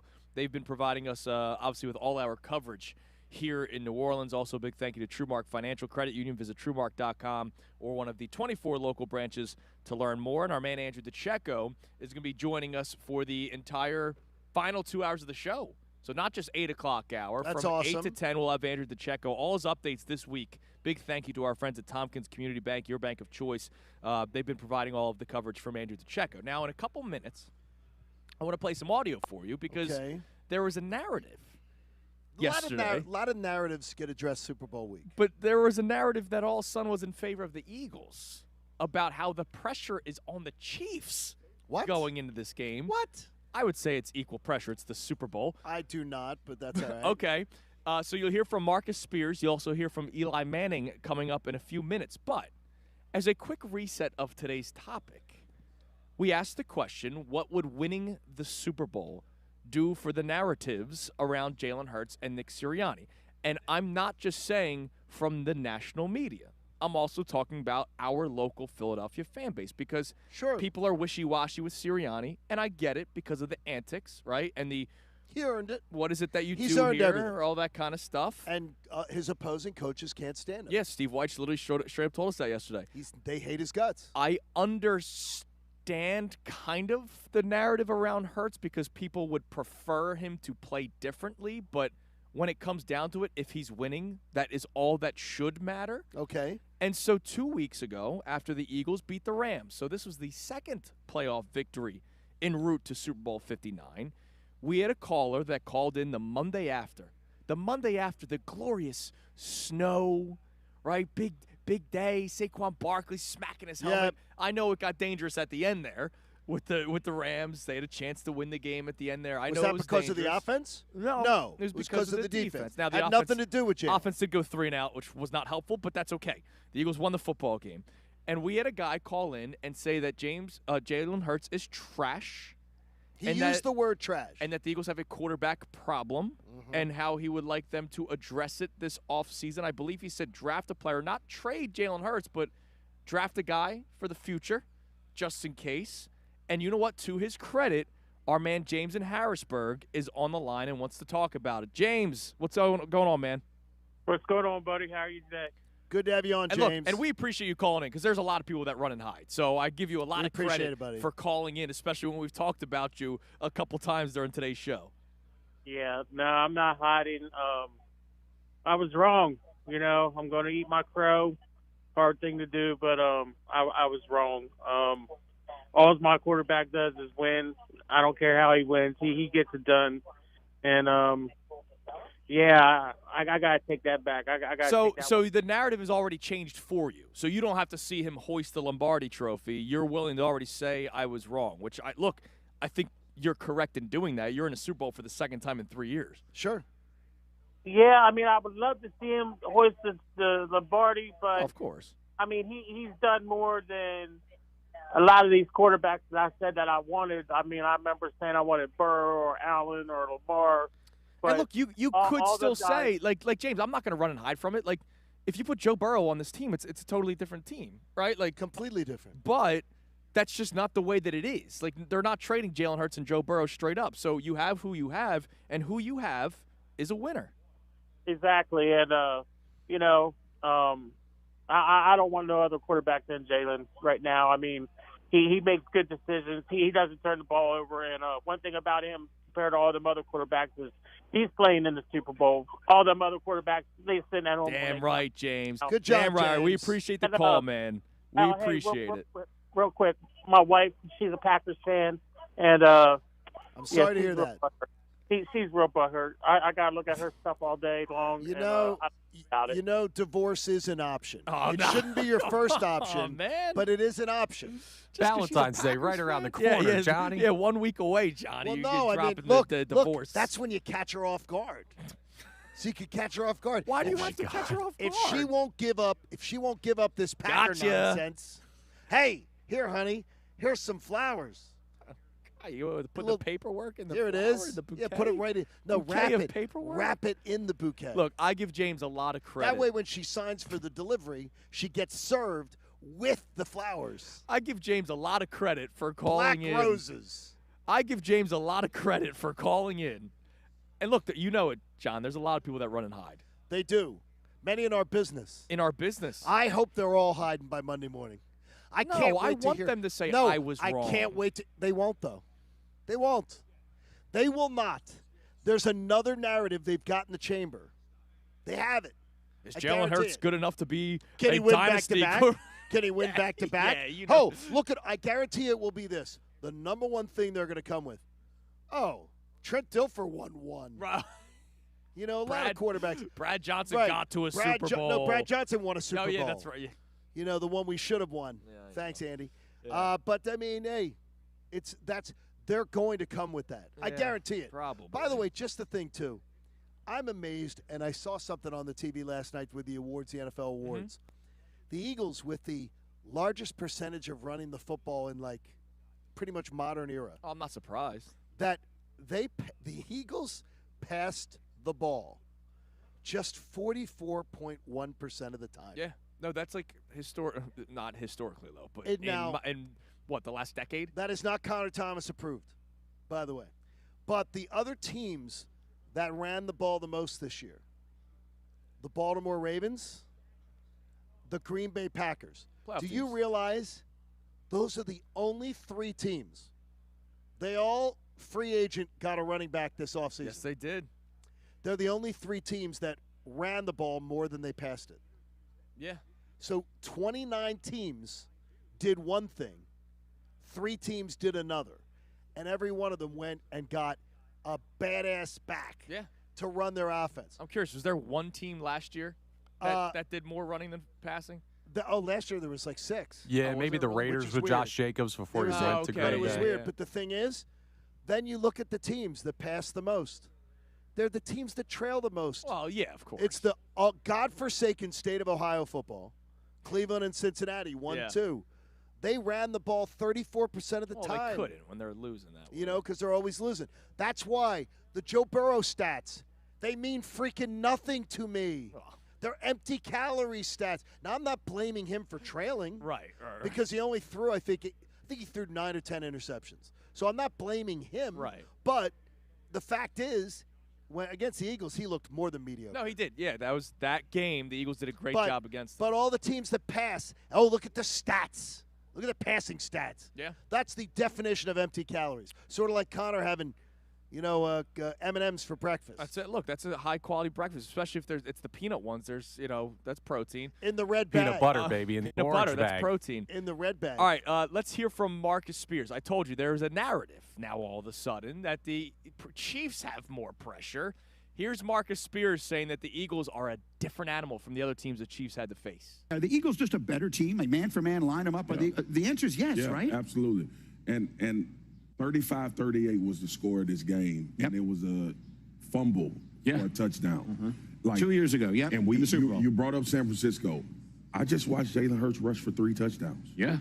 A week ago. Mm-hmm. This is a different animal for the Kansas City Chiefs. Yeah. And it's because of that two-headed monster in the backfield, and you got to determine what your numbers are going to be. Are you going to be comfortable with Trent McDuffie manning up against A.J. Brown when you're trying to figure out what's going on in the backfield? There's a lot of issues that they present. And we sat here for years now, and there is no way that Kansas City should win this game if the Eagles play clean, except Kansas City got 15. That's right. And we always go back to that. But, G, look at the color of my phone case. It's green. Okay. I'm on the verge, man, because here's the thing. If you can eliminate mistakes against Kansas City in critical moments, right, you have a chance to beat them. And I haven't seen Philly not be that big play, ability to make a play team in critical down and distance situations.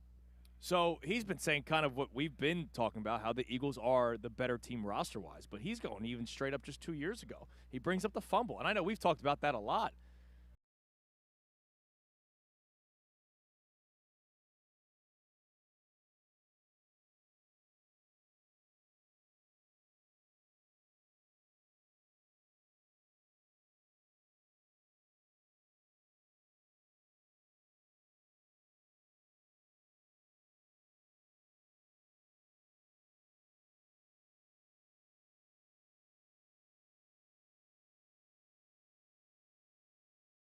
So I want to get from some people in the text line about today's topic.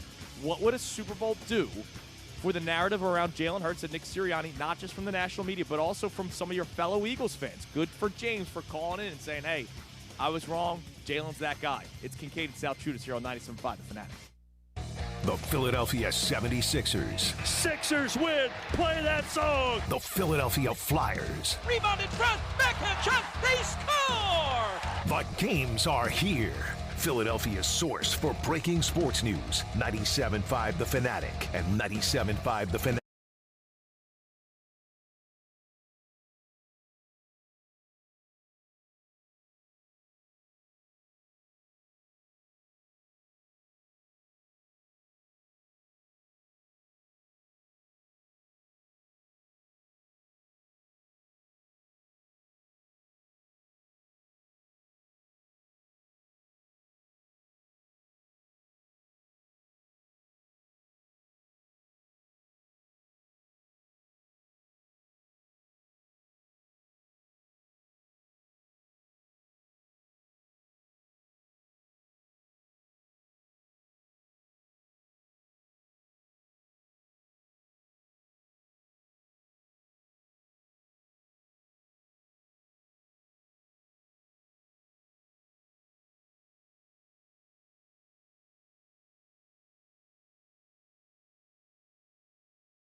Fanatic and 97.5. It is 7:40 here on Kincade and Salciunas, 97.5 The Fanatic, as we broadcast live from Radio Row here in New Orleans. Final day for us. It's been a lot of fun, been really cool. It has been great. And from a personal standpoint, like this is awesome, man. It's like, it's your first time on Radio Row. It's my first time on Radio Row, so from a work standpoint, that's really cool. I'm an Eagles fan, So, like, I'm talking knew that about you. I'm talking about my favorite team that's about to play in the Super Bowl in 2 years or Right. 2 days. Like, Right. this is pretty freaking cool. All right, so before we get back to our text messages on today's topic, Eli Manning was on How one is of the Eli doing? ESPN shows yesterday. He's going to be doing the Kick of Destiny on Sunday. I'm taking him, by the way, over Payne. I think Eli, better athlete. Oh, Eli's younger. Yeah. Too. Eli's he's going to have the better leg on Sunday. Really? Here he is yesterday talking about which team has more pressure on them. You know, I think all the pressure is on Kansas City. And I think, you know, we kind of saw that when we played New England in 2007, when they were going for the undefeated, season. All the pressure is on them. We were the underdog by the points. We were the, it was just, hey, let's just go play our game. And I think that's probably the message to the Eagles. We've been good all season, especially, they got off to a little slow start. But after that, I mean, they've played great football all year long. And let's just go play our game. So you hear Eli talk there, and obviously he's mentioning that, it's the three-peat, right? They're going for history here. Does the history outweigh what is said about the Eagles when it comes to the pressure conversation in your mind, John? I believe the Eagles are under more pressure. So I don't agree with Eli on that.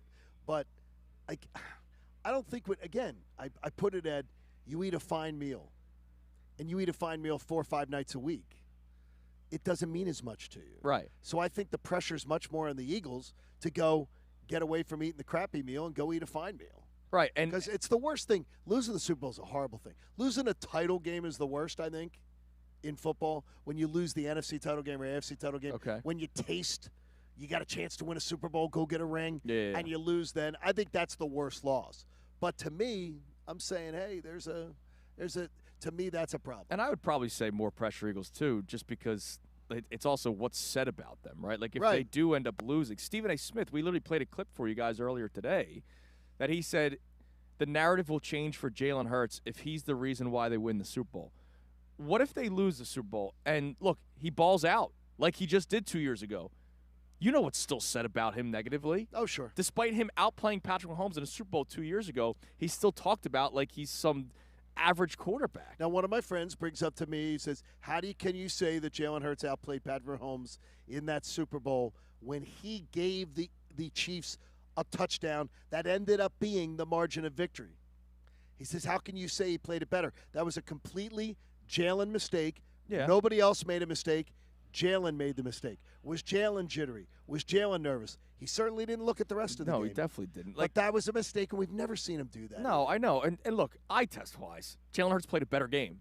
I think he did. Patrick Mahomes had the bigger moments at the end. Right, I didn't think it was close. No, and that's not saying that Patrick Mahomes stunk in the game. It's just Jalen Hurts did outplay him. I think the scramble, I will insist that the scramble by Patrick Mahomes after his leg broke and then, Mr. Miyagi fixed it. That might have been the biggest play of the game. Yeah, it really could have been. All right, Connor, what do we have on the text line on today's topic? What would a Super Bowl victory do for Jalen Hurts and Nick Sirianni? The narratives about them from not just the national media, but from a lot of you Eagles fans out there. We had our guy James, and I give him a lot of credit, who called in. James said the Eagles had a quarterback problem just 2 weeks ago. Said to start looking in the draft. And he called back and said, yeah, I was wrong. Like, yeah, you were wrong. But you know what? At least he manned up and he called in. What are the people saying on the text line, Connor? Ryan from Florida checks in and says, if Jalen Hurts was the top 10 draft pick, the narrative around his name would be completely different. Analysts and talking heads don't hate him. They hate admitting they were wrong about him. Yeah, and maybe it's different for us locally. Like, if you're on the national stage, you don't have a rooting interest. Like, I want the Eagles to win. So I was not in favor of the Jalen Hurts selection because the Eagles had so many more needs at the time before they drafted a backup quarterback. And obviously things have worked out beautifully for them. But I wasn't in favor of the draft pick. I don't run and hide for that. But I like saying, hi, I was wrong, because it's made the Eagles better. Yeah. But maybe on the national stage, they don't have the rooting interest, so they just want to seem right. If I was to say to you, do you feel more confident about this Eagles team being a better team than 2017? Yes. Do you feel that the Kansas City Chiefs are better, worse than the Brady team that they were facing? I guess worse, because over the course of that season, the Patriots were not like. the way Chiefs won games this year was wild. Like all those one-score games, and they didn't look necessarily great, and the Patriots did over the course of the season. So I guess I would say they looked worse than the Patriots. But you know what I've been saying. As much as I feel like the Eagles are winning this game, I think it's come down to the wire. I swear I'm going to puke. That just can't happen. Dude, I can't have that. I'm telling you, man, it's Jake Elliott for the win. If it's Jake Elliott, if this comes down to Jake Elliott, honestly, we're going to have people in mental health facilities. Connor, we're going to be at Patty Wax on Sunday for the watch party. If Andy Reid calls a timeout to ice Jake Elliott before he goes for the game-winning kick, what are you and I doing during that minute? Heading out the door to beat everyone else to Broad Street. Yeah, he's making it. Here's what I would. You're not going to watch the kick? I don't need to. He's going to make it. Oh, get the hell out of here. You're not going to watch the kick go through the uprights. Here's what I would say, too, is somebody at that party, I need eyeballs on Connor Thomas and Andrew Salciunas if it comes down to that. Oh, I need somebody. I'll do the hands over the eyes with the cracks. I need somebody with eyeballs with a video, somebody from the promo team. I need to see it. Because, honestly, watching Connor Thomas have a mental breakdown live would be sort of fun. Be sort of fun. I'm a tough man to mentally break, Johnny. I'll be all right. That's what they say. D3 all the way, baby. Yeah, right, man. CT18 in the house. Calm down. All right, give us one more. D3 tough. Give us one more text there, CT18. All right, you two. We have a check-in here from Ray from Center Valley who says, this Eagles team feels like a comparison that I've made earlier this year. The Golden State Warriors during their dynasty years. For a long time, everyone said they couldn't win doing nothing but shooting threes, but they were so good at doing it, it led to multiple championships. The Eagles are just so good at running the ball. It is absolutely a recipe for winning Sunday. All right, I get the meat. I won't compare them to one of the greatest basketball teams in the history of the league, but I get what he's saying in terms of you can't win by shooting the three, you can't win by running the football. And that's why earlier in the show I said one of the other narratives that would change is the idea of whether or not you can win this way. And they've clearly already proved that they can. All right? That's already proven. They're in the Super Bowl. It's over. Like, that's why when Alex Smith said what he said a couple weeks ago, like, it's dumb because I'm sorry. I know there's a big difference from winning the Super Bowl and not winning the Super Bowl in terms of your legacy, but you got to the Super Bowl running the football. Yes. That means you can win that way. You can. All right. Our man Andrew DeCecco is going to be joining us. I see him walking up right now. He's got the rugby shirt on. He does. He's got the Green Bay Packers. I thought it was Charlie Brown. He's got the Green Bay Packers on today, man. Why is he wearing Packers colors? Well, he's a journalist. He's a reporter. He's not an Eagles fan, all right? Andrew DeCecco joins us for the remainder of the show starting next segment. We're still going to check our text line on today's topic. We're actually going to discuss it with Andrew at some point during his 2 hours. But if you also have questions for Andrew, game questions, Eagles, Chiefs, Super Bowl 59. Start sending them in now. We're going to check the text line a lot over the course of these next 2 hours. And John has a 10-question quiz for all of us. Everybody can take it in their car or at home or wherever you listen. Everybody can get it this morning. It is Kincade and Salciunas live on Radio Row here on 97.5 The Fanatic.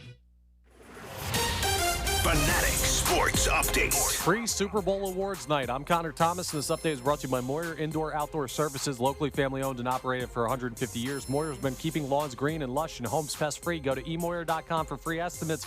Right around the corner from the big game. Super Bowl 59 is just 2 days away. Last night we got a little break from the wait, though, with the NFL honors announcements. Saquon Barkley was named the Offensive Player of the Year in just his first year here in Philadelphia. Saquon had his acceptance speech. Here's a little bit of what it sounded like. You can't be great without the greatness of others. One of my favorite quotes. And you definitely can't accomplish awards like this without the big boys up front. So thank you guys so much again. Like I said, it's an honor and a privilege. It truly has been a team effort by the Birds this year. Saquon gets the shine, but yes, this team is ready for Super Bowl 59 in the matchup with the Kansas City Chiefs. Other awards, Josh Allen won the league MVP. Eagles' Eric Allen gets the Hall of Fame nod, finally. But the Birds are still focused on the Chiefs on Sunday. Flyers fell to the Capitals 4-3. They're off till tomorrow. Sixers play the Pistons tonight at 7:30 p.m. That game live here on 97.5 The Fanatic. Sixers traded Reggie Jackson at a first to the Wizards for Jared Butler and 4 second-round picks yesterday. Andrew DeCecco will join the guys coming up next. This update's also brought to you by Corona.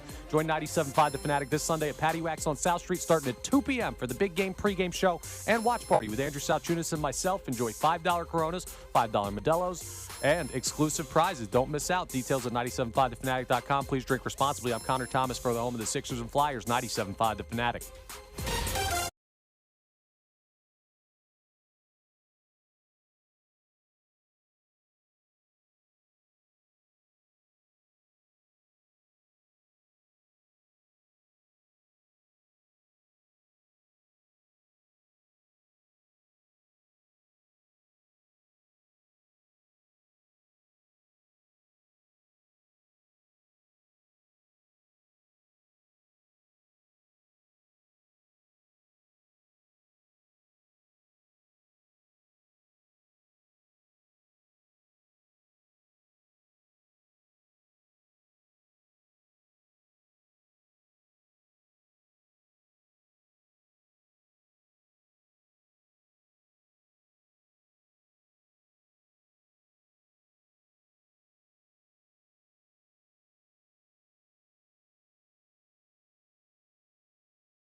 It is 7:55 on Kincade and Salciunas, 97.5 The Fanatic. John is amazed because somebody did the sarcastic, everyone's counting the Chiefs out because everybody on the Get Up set yesterday picked the Chiefs to win the Super Bowl. And John said... Jeff Saturday picked them. And I got to tell you, I could let Andrew Salciunas coach a high school football team right now, and his team wouldn't be as bad as Jeff Saturday's was in Georgia. But John was wondering... That's true. It was terrible. John was wondering who was saying that. Who's saying that? The Chiefs play-by-play guy that we heard every Monday after the driving in the overnight. You can keep on doubting the Chiefs, and they keep on winning. I'm like, dude, nobody's saying that. Nobody is saying that. But he thinks people doubt the Chiefs. What do you mean? We had a dude on this show every day that was saying they stink. Listen, we're not going to bring up B Gun. Don't bring up B Gun. But he'll be with me from 1 to 2 leading into the pregame. By the way, show. Brandon Graham, if he makes a big play on Sunday, he's back to #1 status. Just a heads up, Brendan Gunn. You're right now still the #1 BG in the city of Philadelphia. If Brandon Graham makes a play, then all of a sudden I'll take a tackle for loss. Then all of a sudden he's back on top. I want to give you just one number that really is going to make you feel good right now. The last 4 underdogs of 2 points or less when the Super Bowl game closed are 3-1. Okay? But here's the better number. In this century's Super Bowls, which begins in 2001, not 2000, if you don't understand math. Underdogs in this century's Super Bowls are 17-6. Oh, that's good. 17-6. It's a betting trend. So just a good number for you to have there. All right, you're listening to 97.5 The Fanatic, WPEN HD1 Burlington, Philadelphia, BZ Media Group station, broadcasting live from Radio Row here in New Orleans, powered through the Comcast Business Studio, powering possibilities. And again, a big thank you to FanDuel Sportsbook. Make every moment more with FanDuel. They've made every moment more here on Radio Row for us. But also, a big thank you to Tompkins Community Bank, your bank of choice, because they have been having this man work. And he will be working a lot on this show for the next 2 hours. Andrew DeCecco is with us. Brother, good morning. Good morning, guys. Great to be with you. It is great to have you. You seem very chipper. I always am, man. You are, but you're very chipper today. He gets to talk about Super Bowl 59 for 2 hours today, man. Just 2 hours with you us. Guys. What could be better? Exactly, man. So, look, we're here. We're 2 days away. It's a Football Friday. It's been a lot of fun so far on the show today, man. And we got so many things that we want to get into with you. But one of our main topics today, and I want you to answer this, and we're going to check out our text line on it even more as the show goes on. Nick Sirianni and Jalen Hurts. You know what's said about them. Sure. Mainly more negative or heavily critiqued, right? What would winning the Super Bowl do for both of them? And I get it. You could ignore the noise all you want, but think about what the talking points have been about those two guys. Once you yourselves as Super Bowl champions, you're in a class of your own. So just for context, yesterday, Stephen A. Smith on First Take, and we'll replay it for you later on the show, said that Jalen Hurts has to be the reason why they win to get more respect. Yeah, now it keeps moving. Steve Weich yesterday, who we respect a lot, he told us that a lot of people in the league don't like Nick Sirianni. Like, straight up don't like him. But if he wins a Super Bowl, like, is that just middle finger to them, or do they start respecting Sirianni and Hurts a little bit more? What do you think a Super Bowl title would do for those two individuals? That's immortality right there. And I think that it's going to take, and I've maintained this point, Andrew, it's going to take a Super Bowl win for the national audience to really respect Nick Sirianni and Jalen Hurts. Both respective parties are they've been slated all season. Nick Sirianni for his antics. A lot of folks wonder what he does. Jalen Hurts for a multitude of reasons.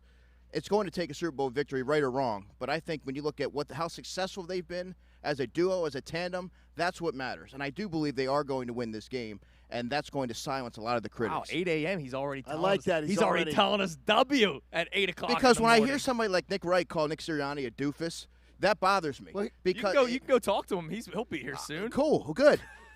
Here's the thing, though, is you bring up a great point. And Andrew and I have talked about this before games. You would never walk up to Nick Sirianni and said, "You're a doofus." I would absolutely say to Nick Sirianni, some of your behaviors have been clownish. Yes. But you would not go up to a grown man and go, You're a doofus. Who even uses You're a that doofus. word anymore? You know who does? Jack Sparrow. Yeah. Who's trying to get clicks. I mean, it's embarrassing because the media has degenerated into that. Yeah, it has. That there are people that are – he's calling a grown man names. And by the way, Nick Sirianni would kick his ass. And by the way, would just lay him out. Make easy work. Yep. Don't talk. Don't call. There's no reason to call him a name. You want to call out his behaviors? You want to talk about that? That's different. But seriously, it's such a clown show what they're so desperate to do for clicks over there at the FS1 and show. So yeah, Andrew, we don't do that. You're around the team all the time. The behaviors, right? We always talk about some of the antics. And look, I think he does need to tone it down at times. Sure. But the team does love him for it. Yeah. What if some of the players said, and I'm not even just saying this week, I'm saying over the course of the season. Like, I know Jordan Mailata had that great quote in the Tim McManus article that he said, would we wish that he was more professional at times? Yeah, sure. But we ride with him, Mature. right? And yes. And so I imagine you may get that same sense. Like, who are some of the players? Because remember, the Cleveland Browns game, he said the players want me to be Nick again. Mm-hmm. I've actually written a story recently called Culture Builds Habits. Love that. And what I mean by that is I spoke to different players about how Nick Sirianni went about establishing a connection with them, because that's obviously a primary principle of his core values. And whether it's Paris Campbell saying that he's the same guy that he was back when I was with the Colts. Mm-hmm. When he was drafted, you hear from the owner, you hear from the GM, he goes, Nick Sirianni was the first guy who called me. Wow. He said he makes everybody feel welcome. He's unapologetically himself. Milton Williams, and this is a small one. He asked Milton Williams, what's your favorite song?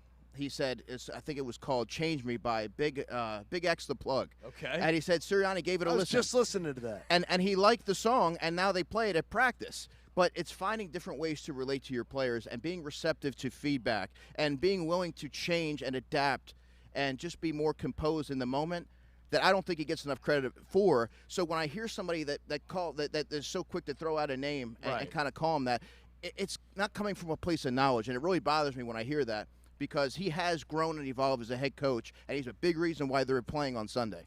What does that mean, though, what Nick Sirianni is about? The culture builder, the energy guy, the personal connections guy. I got to know this, though. Tell me what that means when the clock's running on Sunday. It means that they're going to have his back because he has their back. And they're going to – but what does that mean during a game, having his back? You play harder. You're more receptive to your coach. It does count for something.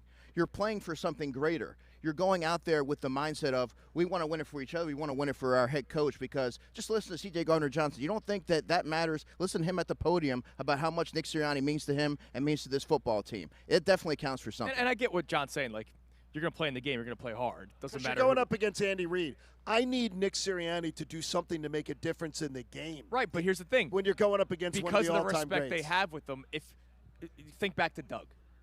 Yes. Philly special, right? Like, he had the faith in saying yes to Nick Foles. And I wondered, that may mean something to a player in one of the biggest moments of their lives. He says, yeah, sure. Let's do it. I trust you. The fact, it always bothered me that Doug Peterson didn't come up with the call.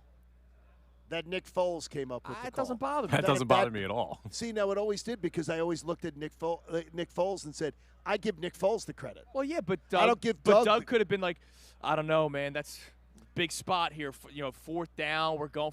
He could have been scared, or maybe he couldn't. Maybe the moment became too big for him, right? And there's a respect there for Doug Peterson. There's going to be a time in the game. You know where I'm coming from. I think this game's going down to the wire. Oh. We're going to be stressed out for 4 quarters. He's going to be aggressive, and he's going to believe in his players. And you know what? A player might need to. Is he? I think he will. Dude, think about the locker room speech that he's going to give. I got you. I got all this talk.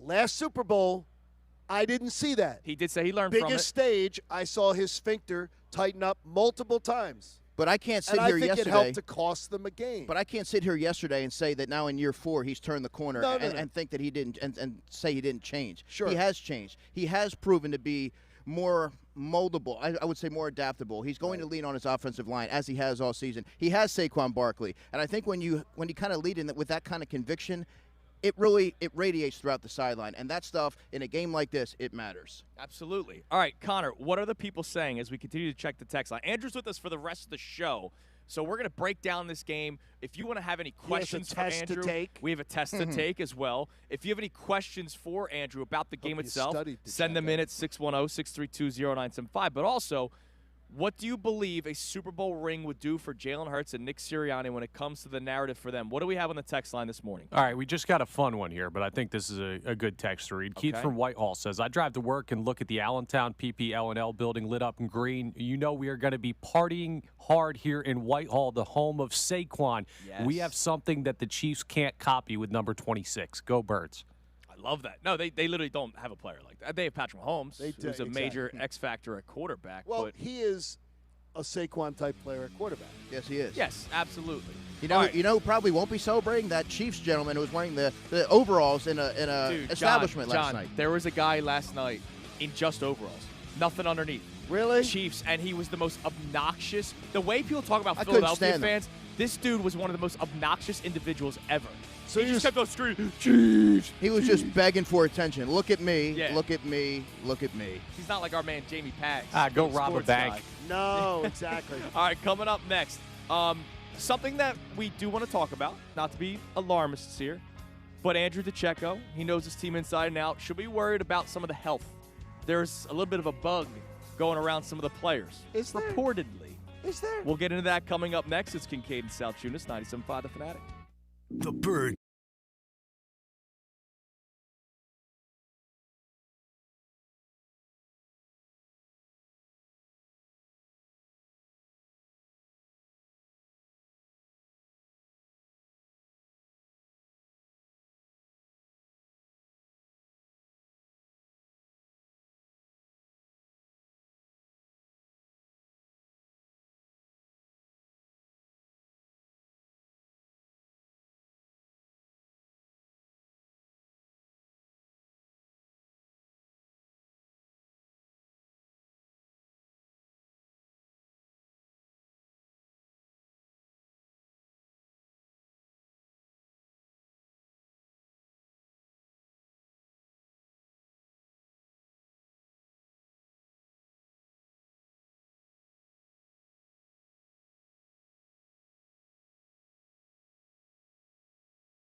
It is 8:13 here on Kincade and Salciunas, 97.5 The Fanatic, as we broadcast live from Radio Row here in New Orleans. Big thank you to our friends at FanDuel Sportsbook.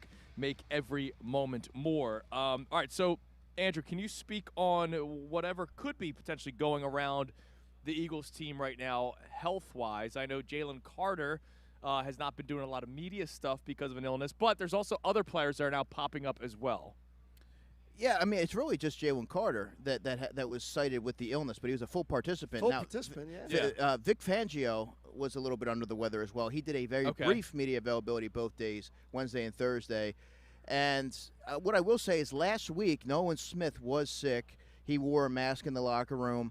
There were other players who were wearing a mask. Moro Ojoma was another one. So this is that time of the year, guys, where stuff's just sort of spreading around.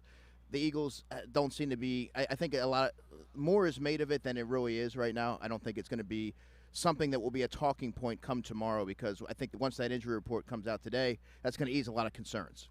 Could I have spidey senses on a conspiracy theory? Go ahead. That maybe there's reasons that maybe they just don't want to have guys to have to deal with the media, because a full participant from being, oh, he's sick, seems a little strange to me with Jalen Carter. Just seems a little strange. Just being a conspiracy theorist, maybe they just wanted Jalen Carter to be able to focus on the game. Because you know what these punks do. They, like, come out and sometimes they try to do the gotcha stories Super Bowl week. Yep. And he absolutely I don't think that's a crazy theory. No, I honestly, I really don't. And the fact that he was a full participant yesterday He's fine now. Suggests that you might be onto something. Could be onto something. By the way, so Pro Football Talk, Mike Florio, I think he spoke with Lane Johnson. So not only is Jalen Carter, he says Nolan Smith also battling flu-like symptoms. He was there both days. And Quinyon Mitchell reportedly has laryngitis. Quinyon was on the podium yesterday. That's weird. Heck, he was talking. That's going around though. It's going around. Like he was he was at table 9. Like he was there. He was at table 9. Right. He was at table 9. Yeah. No, but like the voice thing, I've been battling the voice thing since the last 2 weeks. Some days it's worse, some hours it's worse. Right. Vito's got it this morning, where his voice is sort of going. It could have been that Bobo shirt he was wearing last night because he didn't go to Rally House. Oh, everything was misaligned on his T-shirt, but that's a story for another day. It really day. was. It was like Eagles was under the left armpit, like the E. Vito's doing a great job engineering this Leave entire Vito week, alone. and he's getting shots over here. Connor, one more. It was a Seahawk on the Eagles shirt. Vito, you're doing a great job. You're doing a great job. God bless. Seriously, that's what you get. All right, Connor. It was like a Ridley special. I want to go to Rob in San Antonio here. He has a question for Andrew the Checo on the phone line. So let's go to Robbie in San Antonio. What's up, Rob? What's going on, brother? Can you hear me? Yeah, we got you loud and clear, man. Yeah, right on, man. No, I just wanted to double tap on the game plan strategy to win Super Bowl 59 in terms of Nick Sirianni. Yeah, well, what do you think it's going to be, Rob? And then we'll let Andrew the Checo answer it as well. Well, personally, I just think that we need to just keep it simple. You know, it's not broken. We don't need to try to fix it. Yeah, we're playing Andy Reid.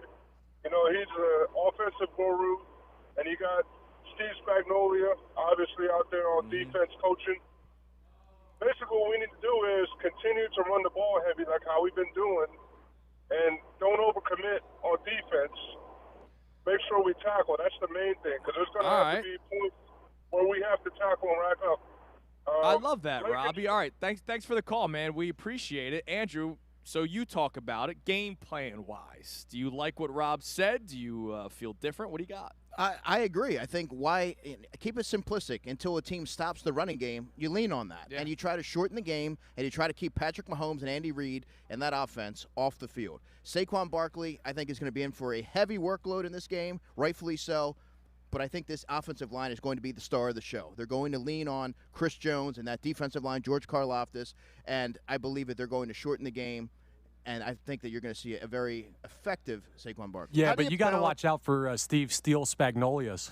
Spagnolias. Now, look, the thing is, though, wait a minute, though. But the amount of Eagles fans who don't know it's Steve Spagnuolo, like that, it gets because everybody wants to go back from my generation to John Spagnola. Yeah, the tight end, right? So the Spagnola thing I can almost get, but the Steel Spagnolias. You're fighting against the tide for pronunciation. Way back in the day, I heard somebody call him Alshon Jeffries. Oh, no. Alshon Jefferson. Alshon Jefferson. I heard that on these airwaves like 5 years ago. I'm not surprised, man. All right, so we got Andrew the Checker with us for the rest of the show today.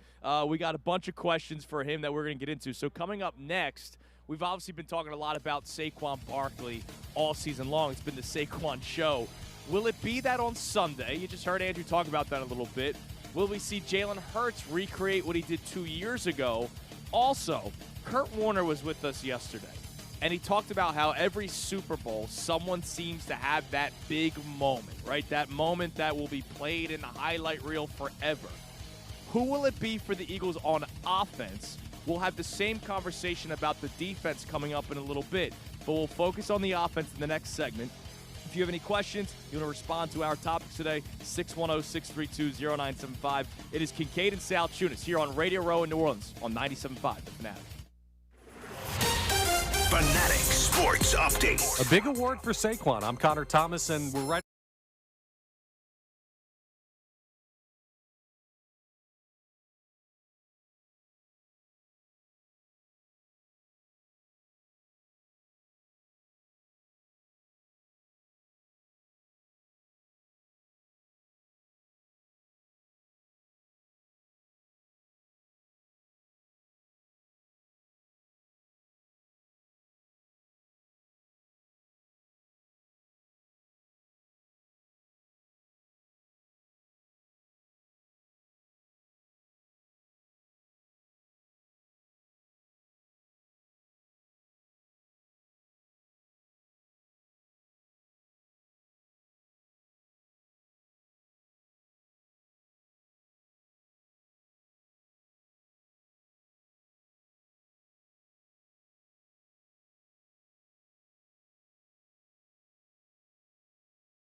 97.5 The Fanatic and 97.5thefanatic.com. It is 8:25 on Kincade and Salciunas, 97.5 The Fanatic. For the rest of the show here on Radio Row, we're joined by our man Andrew DeCecco, presented to us by Tompkins Community Bank, your bank of choice.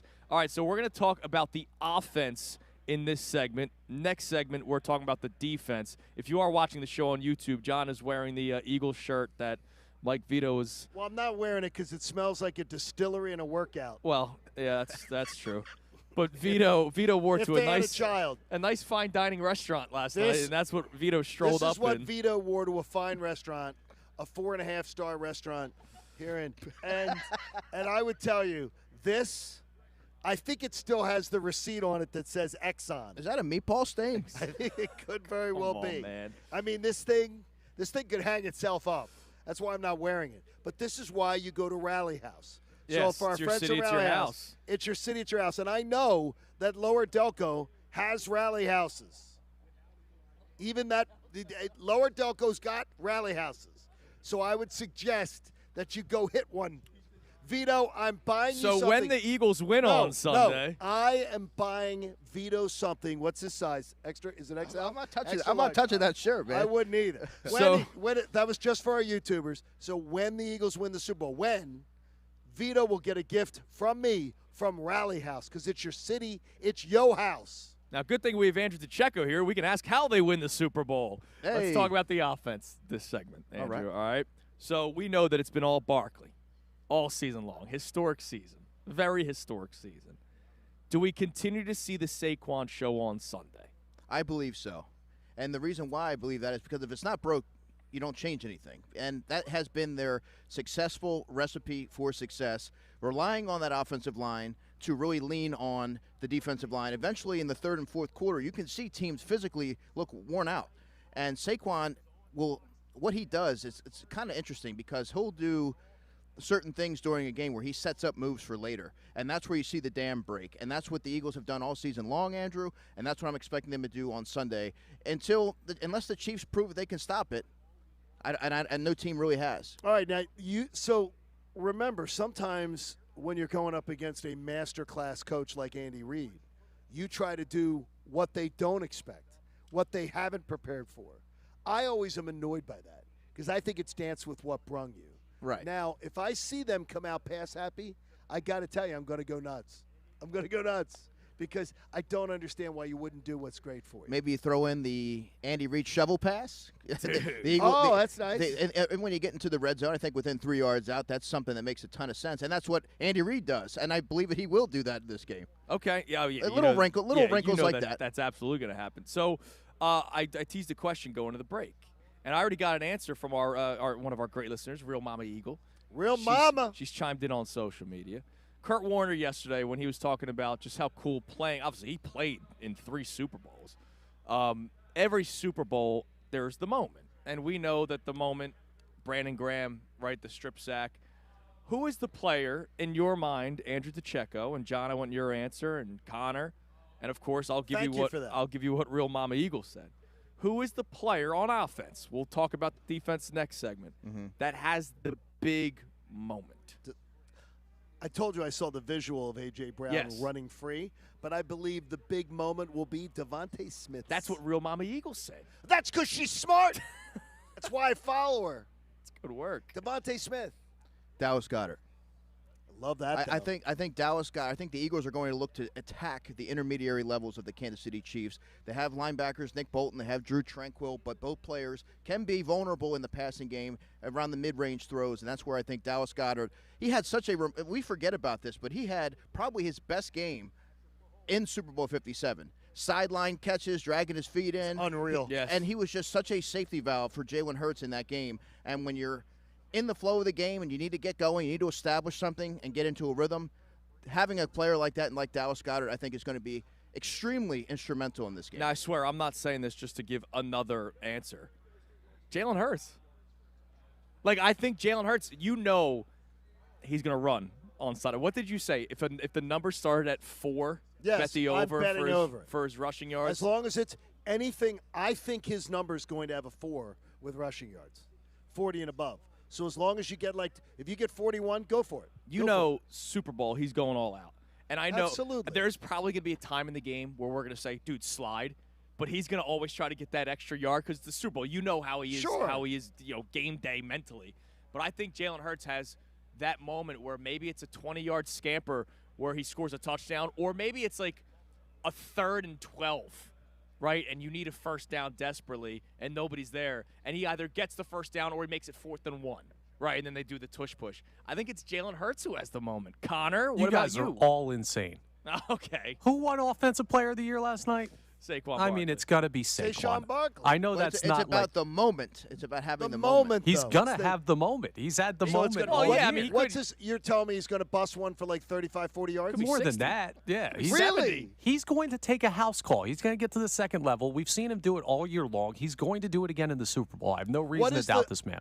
The longest run you can bet on the app, on my Bet Parks app, I can.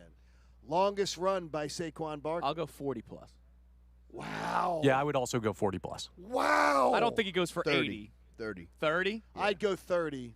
He's been doing it all season That's long. tasty. I know, but All right, the guys, Chiefs, that the Chiefs is are crazy. a decent defense, and I Spagnuolo was know. a mad scientist. Yeah, and the Ravens were the #1 ranked rushing defense. but and all but these that other was, teams. there was tough sledding for much of that game. They contained Saquon Yeah. for the I think majority. they contained him for all that. And then he has the They big did a nice. pop. They did a really nice But then job. he has a big pie. All I need is one. If you're asking me what's his longest run, I need one pop.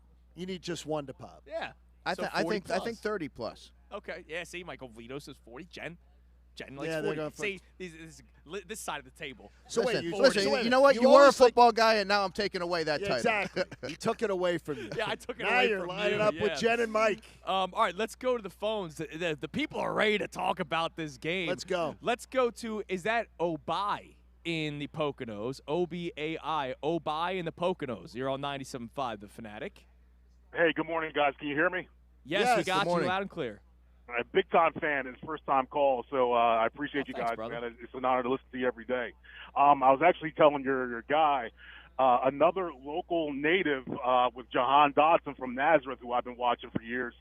I feel like, I don't know, he hasn't really done much all season, and I'm not saying he's going to have, like, some crazy numbers, but I think you're going to see some productivity from him. How about Hey, a touchdown? You know, as First part of a blitz beater. touchdown of the Packers game was Jahan Dotson. Yeah, how about a Super Bowl anytime touchdown from Jahan Dotson? Exactly. I think, just because of, Spags is going to throw everything in the kitchen sink at Jalen in that offense, he might be that intermediate route, that's kind of like that sleeper cell that might catch them off guard. All right. Thanks for the call, brother. That's a good we call. appreciate that. Now, let me ask you, Andrew, because Hurts does look to A.J. first, Devontae second, Dallas third. In the Super Bowl, is he looking at in the Super Bowl? He Well- doesn't do it in the regular season. How many times have we seen players who we don't talk about a lot, whether it's David Givens and Deion Branch with the Patriots? That's true. Even last season, Sure. the third receiver for the 49ers probably would have, if they won that game, he probably Yeah. wins player of the game, and his name's escaped me right now. Was it Juwan Jennings? Jawan Jennings. That's very good. Good Football work by guy. you. Very good there. But that leads to Obias, I believe his name was. Yes. I think that leads to his point. Jahan Dotson's going to be open. You can't cover everybody. Right. It's just a matter of Jalen Hurts having the time, which I believe that he will. He might make a timely throw. I don't know if he's going to catch a touchdown, but I think he'll make a critical Well, play even in if this it's a game. big first down. I think he matters. will. All right. I like that. Connor, what do we have on the text line about any of our topics today at 610-632-0975? All right, we have a check-in here from Miguel in Philly who says, I've always been one of the fans that doesn't care about the antics with Nick Sirianni. My criticism of him whenever I did criticize was purely on performance and decisions in game. With that said, I am super hyped for Sunday. I think Nick and Hurts thrive in these moments, and I see another big game from Saquon as well. Go Birds.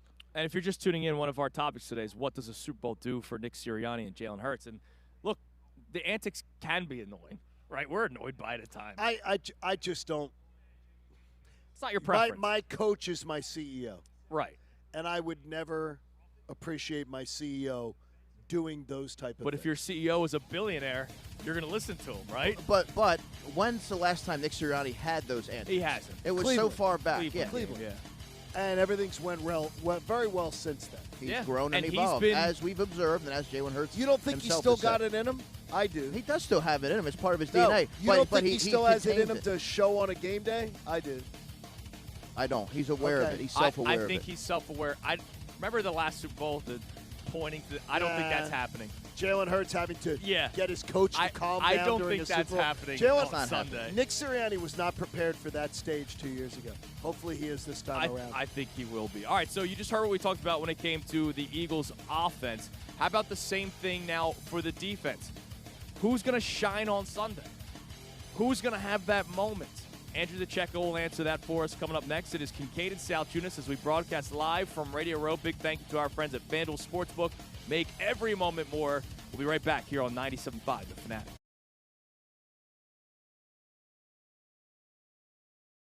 On 97.5 The Fanatic and 97.5thefanatic.com. I'm Connor Thomas, and we're almost there, folks. We're almost to Super Bowl Sunday. We've reached Friday, which means 2 days until the big game. And it's been a long wait, but we got a little bit of an appetizer last night with some new news on the Eagles. The NFL honors announcements were last night. And while Saquon Barkley couldn't be in attendance as he prepares to play in Super Bowl 59, he was awarded the Offensive Player of the Year. Here was part of his acceptance speech. You can't be great without the greatness of others, one of my favorite quotes. And you definitely can't accomplish awards like this without the big boys up front. So thank you guys so much again. Like I said, it's an honor and a privilege.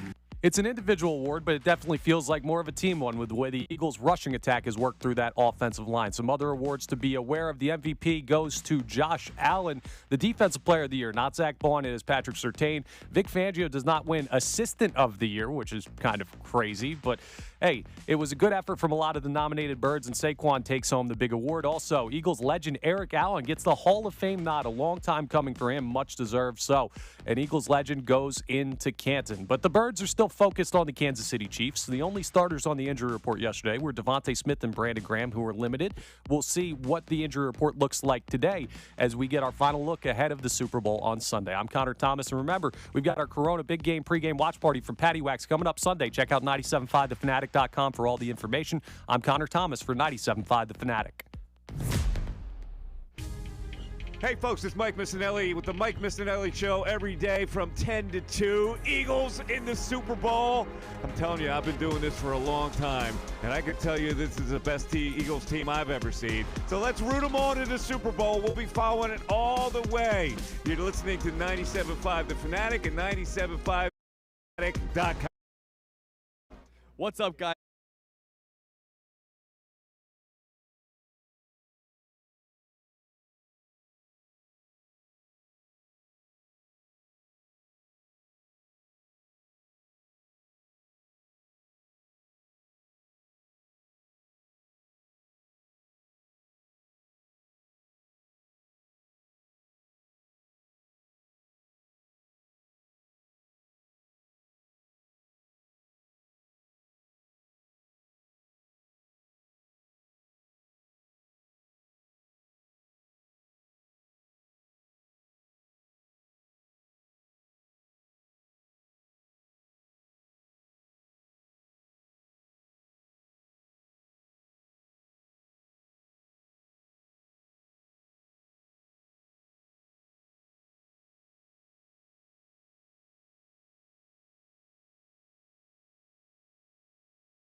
The Fanatic and 97.5thefanatic.com. It is 8:42 here on Kincade at Salciunas, 97.5 The Fanatic. Can you believe that it's 8:42 already? I can't. This show has flown. This week has flown by. And absolutely And flown. I thank the Lord for that, because Sunday we're going to have the game day jitters. I'm happy that I haven't really had jitters all week. Now, a lot of it's because I'm very confident. But, like, we've had a lot going on this week here at Radio Row and the days leading up to it. Well, when you got Vito and Jen taking great care of us, everything's been calm for us. The gang back at the studio, and Connor and Brendan and Haley, all on point. Everybody focused. It's helped us a lot. Yeah, absolutely. And it hasn't been a slow week. No, it has not been a really slow. fast, fun week, It's been busy. All right, so last segment. Who shines on offense? We asked who has the big moment on offense. Who shines on defense, Andrew DiCecco? And then I want to know who has that big moment. Who has whether it's I already know where you're going with the big moment because you've talked about it with Oren Burks. Is that still who you're envisioning as the guy that is the big moment? So I'm going to cheat a little bit. I'm going to give you two. I'm going to give you Oren Burks, because I feel really strongly that obviously the Chiefs are going to target him in the passing game. But Oren is a savvy veteran, and I've gotten to know Oren and talked to him all year. He sees the game. I always come away learning something different. And the way that he anticipates and his instincts, you can't teach that. He's forced a fumble in the postseason, 2 fumbles, actually. I think he's going to force one. I think he's going to force a fumble on Isaiah Pacheco. Okay. Oh, you're getting very aggressive. And then the big play will be big play Slay. I think, and I talked to Ricky Bowe actually asked me this, our buddy Ricky Bowe last night, and he said, where's the big play coming from? I said, Darius Slay is going to get an interception in this game. They're going to target him. They're going to make a mistake and target him, and that's where he's going to come away and make him pay. Do you think this game's going to be more secondary driven? Because you know the Chiefs, they're going to get the ball out. I do. So obviously Jalen Carter's going to have a moment at some point. I imagine Josh Sweat does something, but probably more secondary driven for the Eagles on Sunday. I really do, and that's where Cooper DeJean. If you remember back to a couple of Super Bowls ago, Andrew, Avonte Maddox had a tough game. Yeah, he did. He had a really tough game. But the Eagles are far better equipped right now to handle those mid-range throws and they have a player who has the length and the athleticism and the range like a Cooper DeJean to match up with Travis Kelce, to follow him around the field. And I think he's going to be extremely critical to the Eagles' success Sunday. Some may say the most important Eagle on Sunday. The most important Eagle on defense, yes. Well, if you're talking about the way they were exploited with Avonte Maddox, it very well could be. Johnny, you close your eyes. Who's got the moment on defense? The moment on defense is going to be the rookie Quinyon Mitchell's going to get an interception. Ooh. Quinyon's getting an interception. Now, do you agree that Darius Slay is a pick as well? Is Patrick Mahomes throwing 2 picks? Okay, no, you don't agree with DiCecco. No, right. but I do think that both of the corners will have good days, and one of them's going to have a great moment, and I think it'll be Quinyon Mitchell. He finally has he's finally got his hands on the ball a couple times and been able to pull it down. He's going to have a big one in the rookie in the Super Bowl. Now, how about this? I'll go. I don't want to pick between the two of you. I love you both. All right. Yeah, you like the football guy better. Than But how about this? I can see the way he's looking at me. But how about this? He's eyeing you up like a T-bone steak. I don't think Brandon Graham is coming off the edge and getting a strip sack like last time in Super Bowl 52. Okay. I don't think that's happening. But what if Brandon Graham plays the role of Chris Long, and he's the reason why Patrick Mahomes throws an interception to either Darius Slay or Quinyon Mitchell? You mean he slaps the hand? Impacts the throw enough. Right, because we talk about Patrick Robinson and the great block that he got by Ronald Darby, and the place was going nuts. Darby got laid out, man. Damn right, yeah, damn right he did. And how great the place went at Lincoln Financial Field. But Chris Long was the guy that started that play. I think Brandon Graham starts a play. Now, my counter to that is, do you think he's going to play enough snaps that would necessitate a play like that? All I need is maybe he's got fresh legs in the second half. Maybe, but I'm expecting like 8 to 10 snaps from BG. Okay. I do feel pretty strongly that he's going to play in this game based on how he was talking yesterday at the podium. Definitely. You don't necessarily put a player on the podium who's on injured reserve if they're not going to be. Right. You know well, what I mean? everybody would hear him talking otherwise. I mean, honestly, he'd find a way to find a Well, microphone. he wouldn't be there if he wasn't on the podium. I don't think they will put him at one of the tables. Correct. He's going to be and you know that he's not going off quietly when the clock's running. No. He's got to do something in the game. And he's got a knack for the dramatics, man. And that's why I think maybe he impacts a play enough where it then goes to one of your two predictions. Your Connor? last but which one? Game. My prediction or John's I'm not. prediction? I told you I can't pick between the two of you. I love you both equally. Oh, really? You're both my favorite children. Connor, who has the big moment on defense for the Eagles? I'm going to play the numbers here. I'm going to play the guy that has the most sacks in an Eagles postseason in the history of the franchise. Nolan Smith is kind of like this great athletic edge rusher. I think he has more of the versatility in his edge rush game to get Patrick Mahomes down because, he likes to extend plays, get out of the pocket.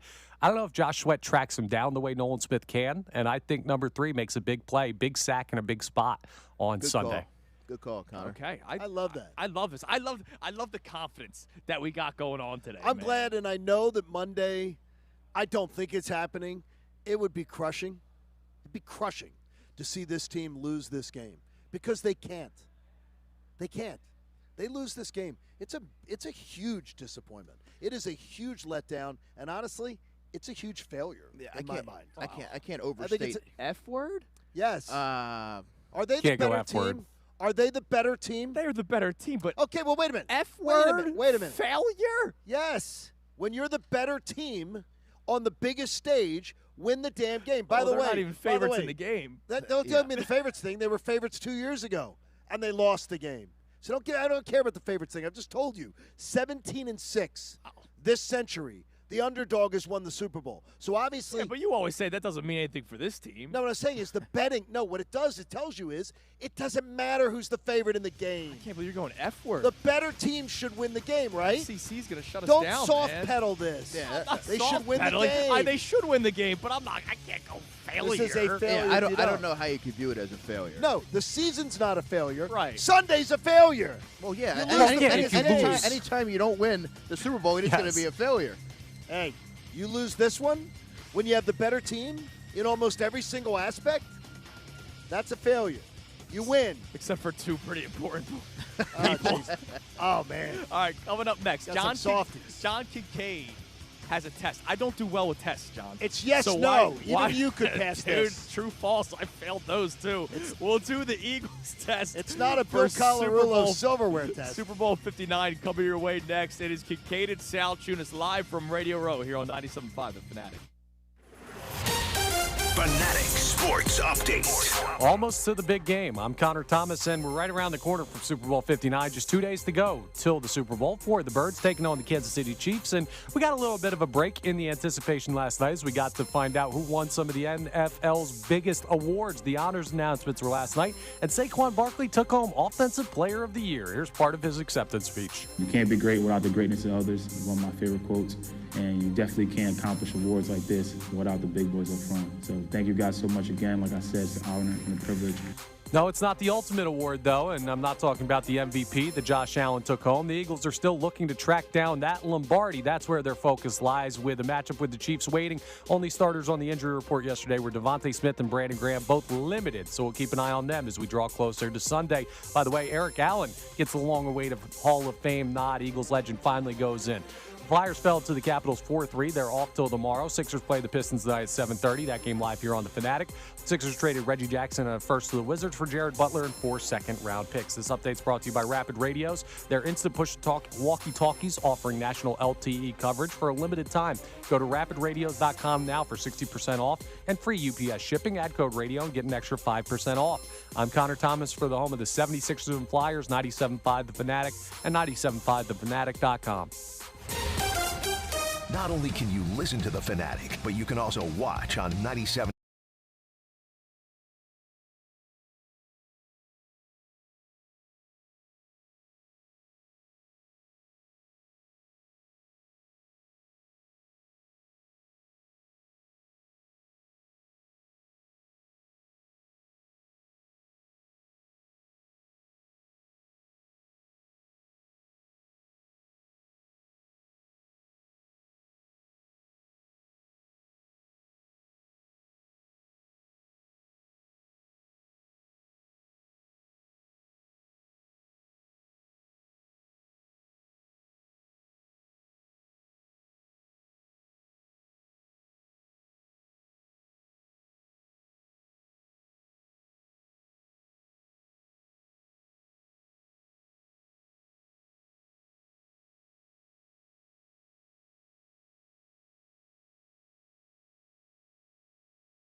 In fact, 1 hour left, Johnny, before we I get... can't believe it's Dude, 1 hour left. 1 hour left before you and I get back on an airline and we fly back home so that we can be with the people when the Birds win the Super Bowl Oh, on my Sunday. gosh. I love the confidence, and I love the. Dude, we've been feeling it for weeks. Feeling it, yes. Even before the NFC. Dude, before the NFC Championship game, with all due respect to the Commanders, what a cute little story they had this year. It was nice. We knew they were going to beat the Commanders, which we then said, we know that they're going to win the Super Bowl. We have been saying this for 3 weeks now. No. Some of us have been on it since the summer. Yes, you have. And we're very happy about that. All right. Glad to be here. Speaking of summer, as a kid, my favorite time of the year was summer. And a Was lot it? of people go, yeah, why, of You course. didn't have to go to school. I didn't have to go to school and take tests and potentially fail them. You have a test. Were you failing tests?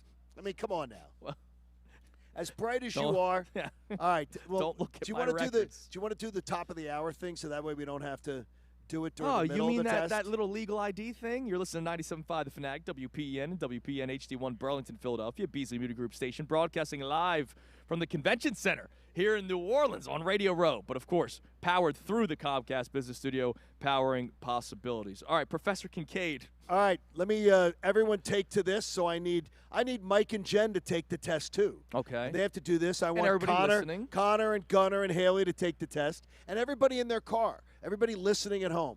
If you got the app up, this is a 10-question yes or no. All you have to do for the scientific data of this is to just count your answers. That you say, I have no doubt.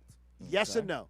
I have no doubt, okay? All right. Some of them are going to be no answers, though, okay? So you got to listen how it is. See, I'm confused. Number one, do you have any doubt that the 2024 Eagles are better than the 2022 Eagles? No. No. Okay? No? No? If you say no, just keep track. That's why I put an N keep on track my of it. computer here. I don't have any scratch paper. Okay. Yeah, but you'll remember. Do you have any doubt? You're going to want to get a lot of no's on this test if you're a Birds fan, but I don't want to pollute your answers. Do you have any doubt that the 2024 Chiefs are not as good as the 2022 Chiefs? No. No. Okay? Number three, any doubt that the Eagles' defense is better in 2024 than 2022? No. That's an easy one. Nope. Any doubt Easy the no. Eagles – number four, any doubt the Eagles' running game is better than it was in 2022? I don't know. That Miles Sanders, he got paid. No. Nope. Number five, any doubt the Eagles' linebackers and their play are better than in 2022? Definitely not. Nope. This one might be a difficult one. Any doubt the Eagles' secondary is better than in 2022? It's absolutely better than 2022. Listen to the football guy comes in, so he has no. Number seven, any doubt that Patrick Mahomes is more likely to turn it over this year than he was in 2022? No. You got to take the Eagles' defense into consideration. No, I'm saying no. And his season into I consideration. think he's been much more careful in these playoffs. So you do have one that there? Yeah. Number eight, any doubt that Jalen Hurts is less likely to turn it over in this Super Bowl than he was in 2022? No. No. Okay. Mr. Efficient. Number nine, any doubt that the experience of 2022 will help the Eagles in 2024? Absolutely. Well, then no doubt. Yeah. Okay. Yes. Last one, any doubt that the 2024 playing surface will not play a factor negatively against the Eagles? I don't know. I haven't walked on the field yet, Johnny. I don't know. They're the best. How about this? They're the best team on turf. Are they the greatest show They're on the turf? greatest show on turf. They're the best team on turf. I like that. I would tell you this, from going back to my Temple stats class, where the professor didn't threaten to fail everybody in the class, like we heard from a classmate of mine this morning here on Radio Row. 80%, if you came up with 80 no's, 80%, 8 of them, you should feel confidence. That should give you are confident the Eagles are winning the Super Bowl. I love that. I had 9 of 10. Anything less than you might 8. have to run back question number 7 to me. I don't Number remember question that, but 7. That was the Any Mahomes doubt one. that Mahomes is more likely to turn it over this year than he was in 2022? He has not thrown an interception since November 17th. But he's also had a worse year, though. Yeah, I'm at 80%. Okay, so you're at 80. I have If you're at 4 8, yeses. Ooh. Okay, What Connor. were you? Connor, Whoa, which one? Do whoa. you remember which ones, Connor? Yeah, number 2 I had as a yes. which was Any doubt the Chiefs are not as good as they were in 2022? Yeah, I mean, listen, that I can't look at this team and the way that they played in this. They've won 17 straight one-score games. Like, this team is still very, very good. I have doubts on that. But why were they in one-score games against terrible teams? Listen, I don't know. They had issues, obviously, but they just keep winning. They may so. have said, No, it's all right. They may have It's all said, right. "Wake me up when we get to the playoffs." What's another honestly. one, Connor? I had 6 as a yes. Any doubt the Eagles' secondary is better than it was? You had James Bradbury, who was an All-Pro that year. Devontae Maddox, who did not have a strong showing in the Super Bowl. They have Cooper DeJean now. I got you. Quinyon, but the arguments in Reed favor Blankenship and C.J. Gardner-Johnson. Quinyon and Slay are better than Slay and Bradbury. The argument in favor of that year's team is a little bit more experience when it comes to the guys that were performing highly. Okay. What's another yes? And I hesitated on that one. But is it the Mahomes one? 7, I had a yes. Which Andrew also, I think, went your way. Yeah. And then what's the last one? 8. Any doubt Jalen Hurts is less likely to turn it over than in 2022? He had 1 turnover in that game. Correct. He had 1 turnover. I don't think it's crazy to say Jalen Hurts could have a turnover. The Jalen Hurts you've seen all year, though, if you're going off the empirical data of 20 games, you're not more confident that he's going to protect the football better? I mean, protecting the football better would be no turnovers. So if I think there's a chance he has a turnover in the game, I have to say I have a doubt. So, yes. So you do That's have a statistician right there. Okay. Connor so Thomas. Connor is the only one who, by definition, Connor, on a 8 out of 10 failure thing of that. That's no. the failure. No, that's Connor's. I always say Connor plays the gray area where I tend to be radically black and white. I was 9. Do you know which one I said no to? I'm reading through the playing questions here. surface. No, I'm kidding. No, I didn't do playing surface. Number 1. Linebackers. I doubt that mine was that Mahomes was the experience factor. Was my only yes. Wow, really? Yeah, because I don't know that's we're counting on so many youngsters and so many new guys. Yeah, but there's so many guys that were here 2 years I understand, ago. but we have guys who've never played in the Super Bowl who are being counted on to do big things. So do the Chiefs, though. Right, exactly. Explain that one a little bit more. I mean, they have a lot of young players like Leo Chanel, their linebacker. Xavier Worthy's going to be playing a key role in that game. Hopkins. Hopkins, that's a great example. He's never played in the Super Bowl. So Hollywood Brown. They have a number of players who are He's usually experiencing not this for healthy the first enough time to play as well. Leo Chanel doesn't even sounds like a soap opera character. Doesn't sound real. I knew you were going to say that. It doesn't sound real. Thought that was the uncle from Seinfeld. As the world turns, John's going to say Uncle Let's Leo. go work by you, Uncle Connor. Leo. Great job. All right, so let's go back to the phones. Let's see here. We got a lot of people that are ready to go. We love it. You know what? Let's go to Bam in Upper Darby. What's up, Bam? Bam in Upper Darby. You're on 97.5 The Fanatic. What's going on, gentlemen? Good morning. What's up, How you Bam? doing? What's up, Bam? I'm excited, man. I'm excited. I can't wait until Sunday. You know why? Because that's where I'm watching the game at, fellas. Where are you watching? I'm watching it on a cruise in the Bahamas. Whoa, wait a minute. I thought you were going to say Patty Wax. I know. I was hoping he was going to say that, too. Bam, I actually think that sounds like the most horrible thing ever. Just Well, because it was you're not going to be Way around to other kill- birds. way to kill no, his vibe. No, because Bam, no, I the think that's cruise- awesome, man. The cruise sounds great, but watching the game with a bunch of people who don't have a rooting interest for the most part. Well, I imagine you're going with people who are also Eagles fans. I'm going with my fiance and my stepsons. Well, Oh, then that's going to be awesome. beautiful. That's Well, going then to be awesome, man. The thing is, though, I think I'd rather watch it in my stateroom than have to deal with a bunch of people who are sitting there going, "Yeah, when's the next buffet?" Yeah, but you know what? There's gonna be lots of booze on that cruise too. I imagine. Bam, we appreciate the call, man. I hope have you a you're safe gonna have a trip. great time. I hope you bought the drink. I got your defensive guy though. I got your defensive. Oh, who guy. is it? Who? All right. It's gonna be the Brandon Graham punch out sack. It's gonna be Jalex Hunt. Yeah. Wow. I From love Houston that. Christian. I love that. Jalex Hunt, thanks for the Bam, call. that was an outstanding call. That's Bam, awesome. he's a dude. sportsman. Don't watch Titanic before you go. Come on, man. Come on, man. Bro, Let's what get are back you to the. doing? Let's get back to the. You are killing this dude's vibe. No, I don't Killing want the buzz, I John. don't want his stepson to be scared. Let's talk about his point there. Jay looks on. No, I'm kidding. I don't want his stepson getting scared. What do you think he's showing his stepson the Titanic right before getting on a cruise? I hope Yeah, you not. think he's going to show him the perfect storm? Well, I mean, come on. Hey, come on now. Those things rarely flip, Bam. They rarely flip. All right, let's go to. Here's another good defensive moment. Let's go to Frank in North Philly. Frank, you're on 97.5 The Fanatic. Hey, fellas, what's going on? Hey, What's up, Frankie. Frank, how are you, man?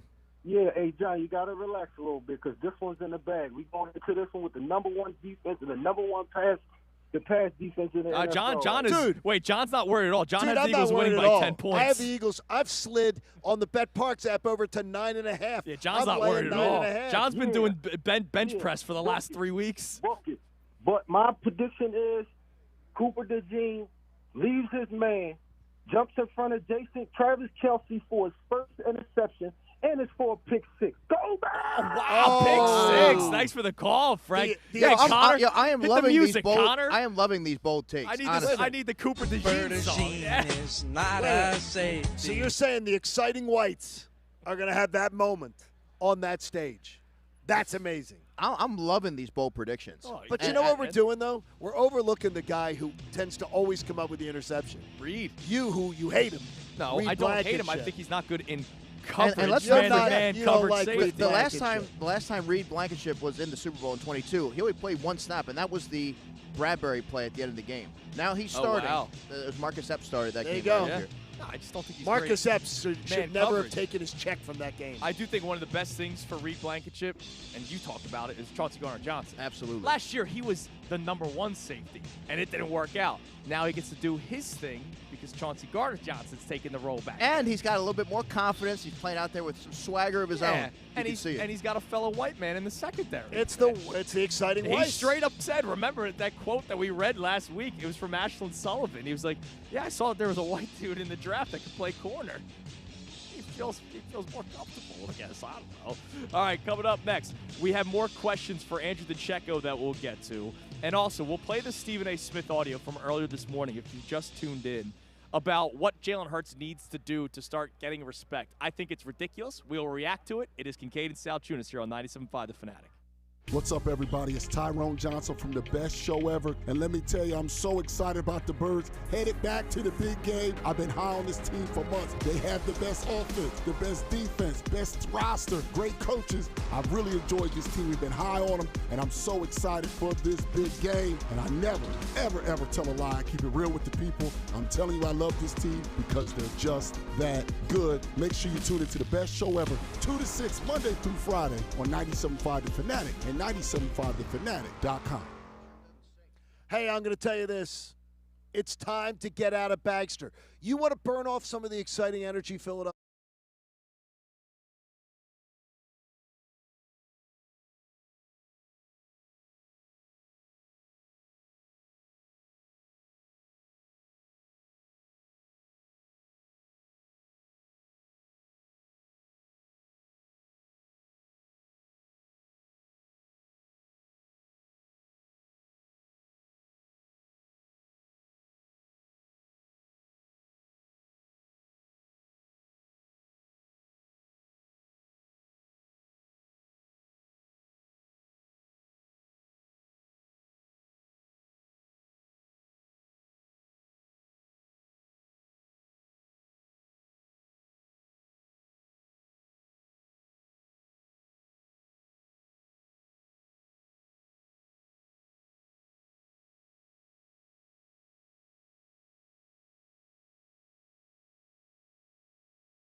Sorry, Connor. We are an hour away, less than an hour away, till the Mike Missanelli show that begins your way at 10 o'clock.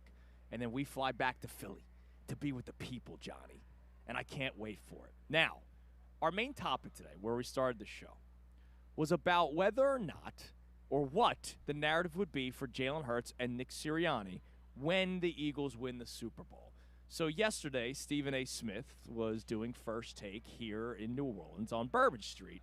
And take a listen to what he had to say about Jalen Hurts and if he's the guy that wins them the game. And then we'll break it down a little bit. So if Jalen Hurts goes in the Super Bowl, and let's say, for example, he imitates or emulates his performance from 2 years ago. Okay. 300-plus yards, Yep. 70 yards rushing, accounting for 4 touchdowns. Yes. Only turnover was a lost fumble. If he goes into the Super Bowl, plays like that, he's the reason that the Philadelphia Eagles win, not an explosive performance by Saquon Barkley. Then all of a sudden, when we start talking about Allen and Lamar, okay, when we start, and Joe Burrow, we're going to be looking at them and going like this. Okay, you got the talent, but he did something y'all didn't do. Right. And by the way, he will have beaten Patrick Mahomes in order to do it. Right. You Lamar Jackson, you haven't beaten Patrick Mahomes in the postseason. You are Josh Allen, you haven't beaten Patrick Mahomes in the postseason. If Jalen Hurts does that on the Super Bowl stage, emulating his performance from 2 years ago, and he's the reason that the Philadelphia Eagles won the Super Bowl championship, do we not get to look at him differently? And do we not get to look at them and say, excuse me, you got to at least be able to do what Jalen Hurts did?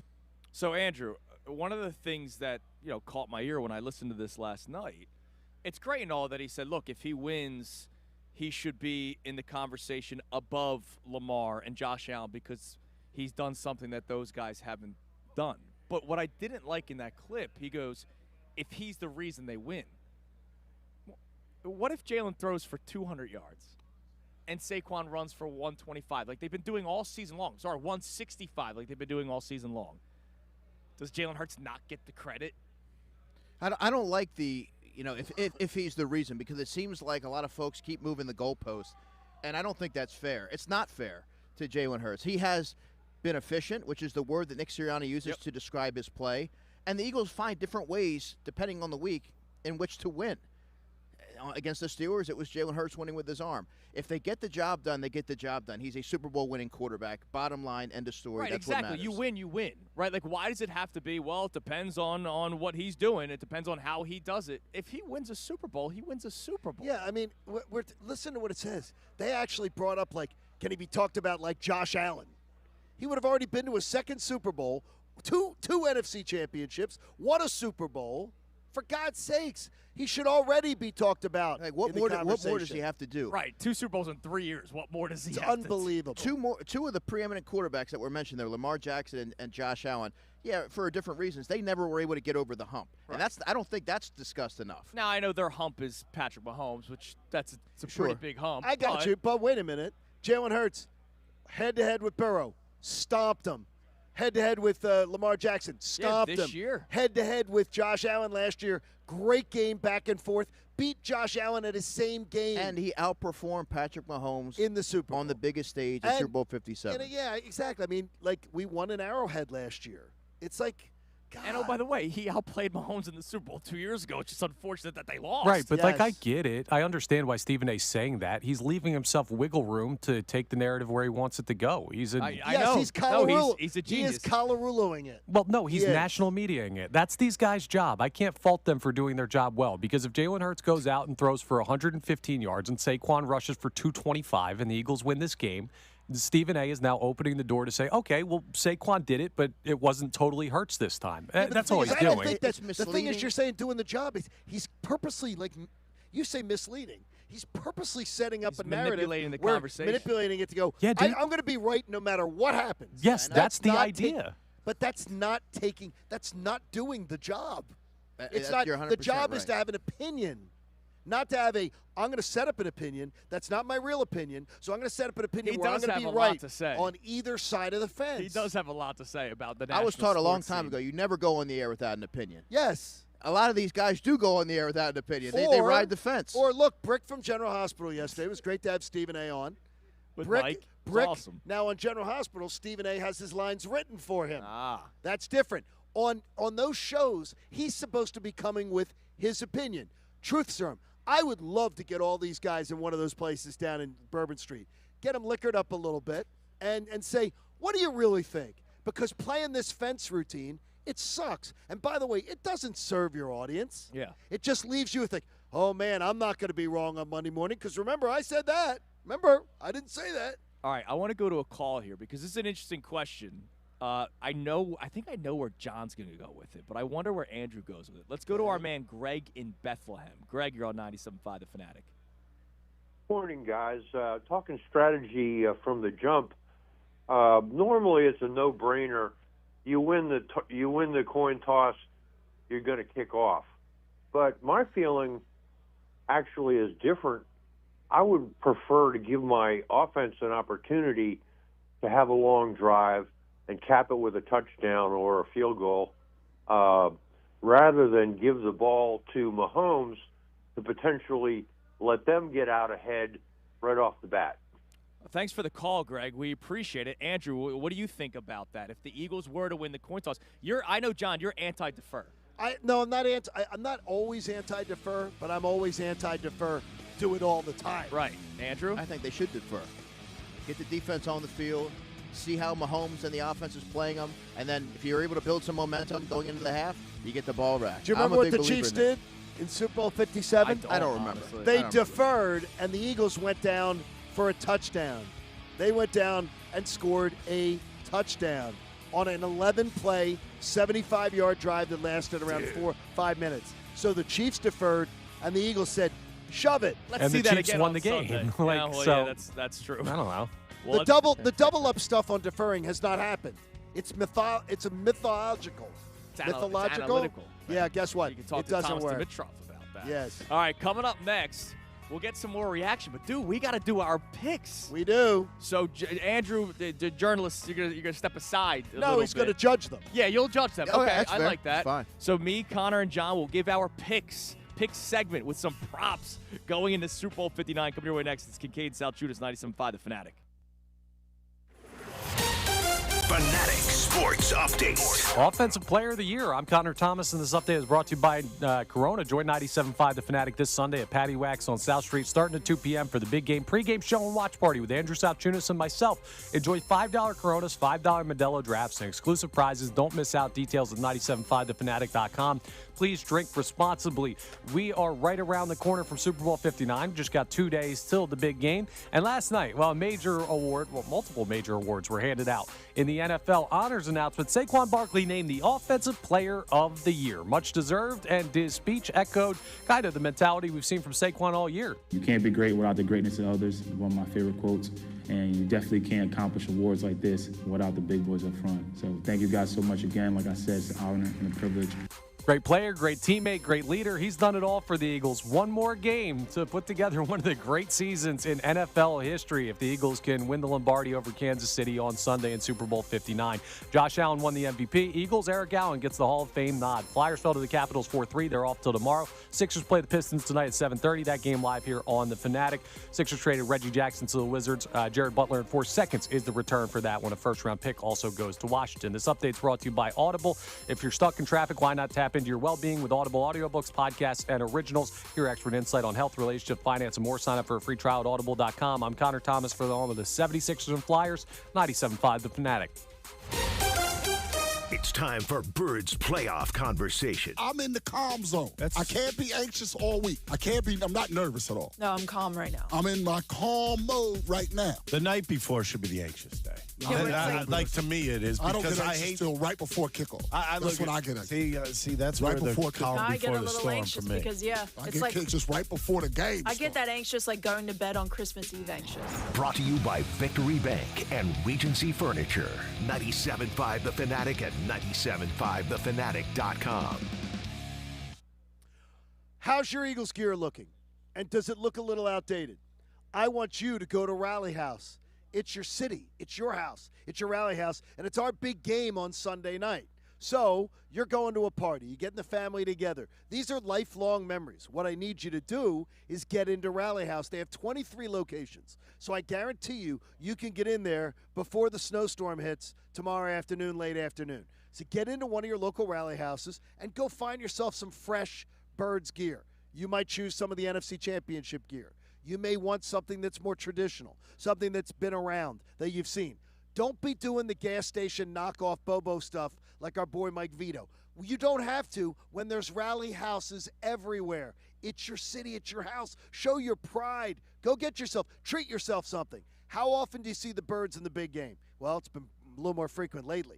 Get into Rally House. 23 locations and rallyhouse.com. If you find something you like, and maybe your local Rally House doesn't have it, another location might. You can buy it online. They'll save it for you. They'll bag it up. You show up, you pick it up, and you'll be wearing it today. Rally House. Enjoy the weekend, everybody.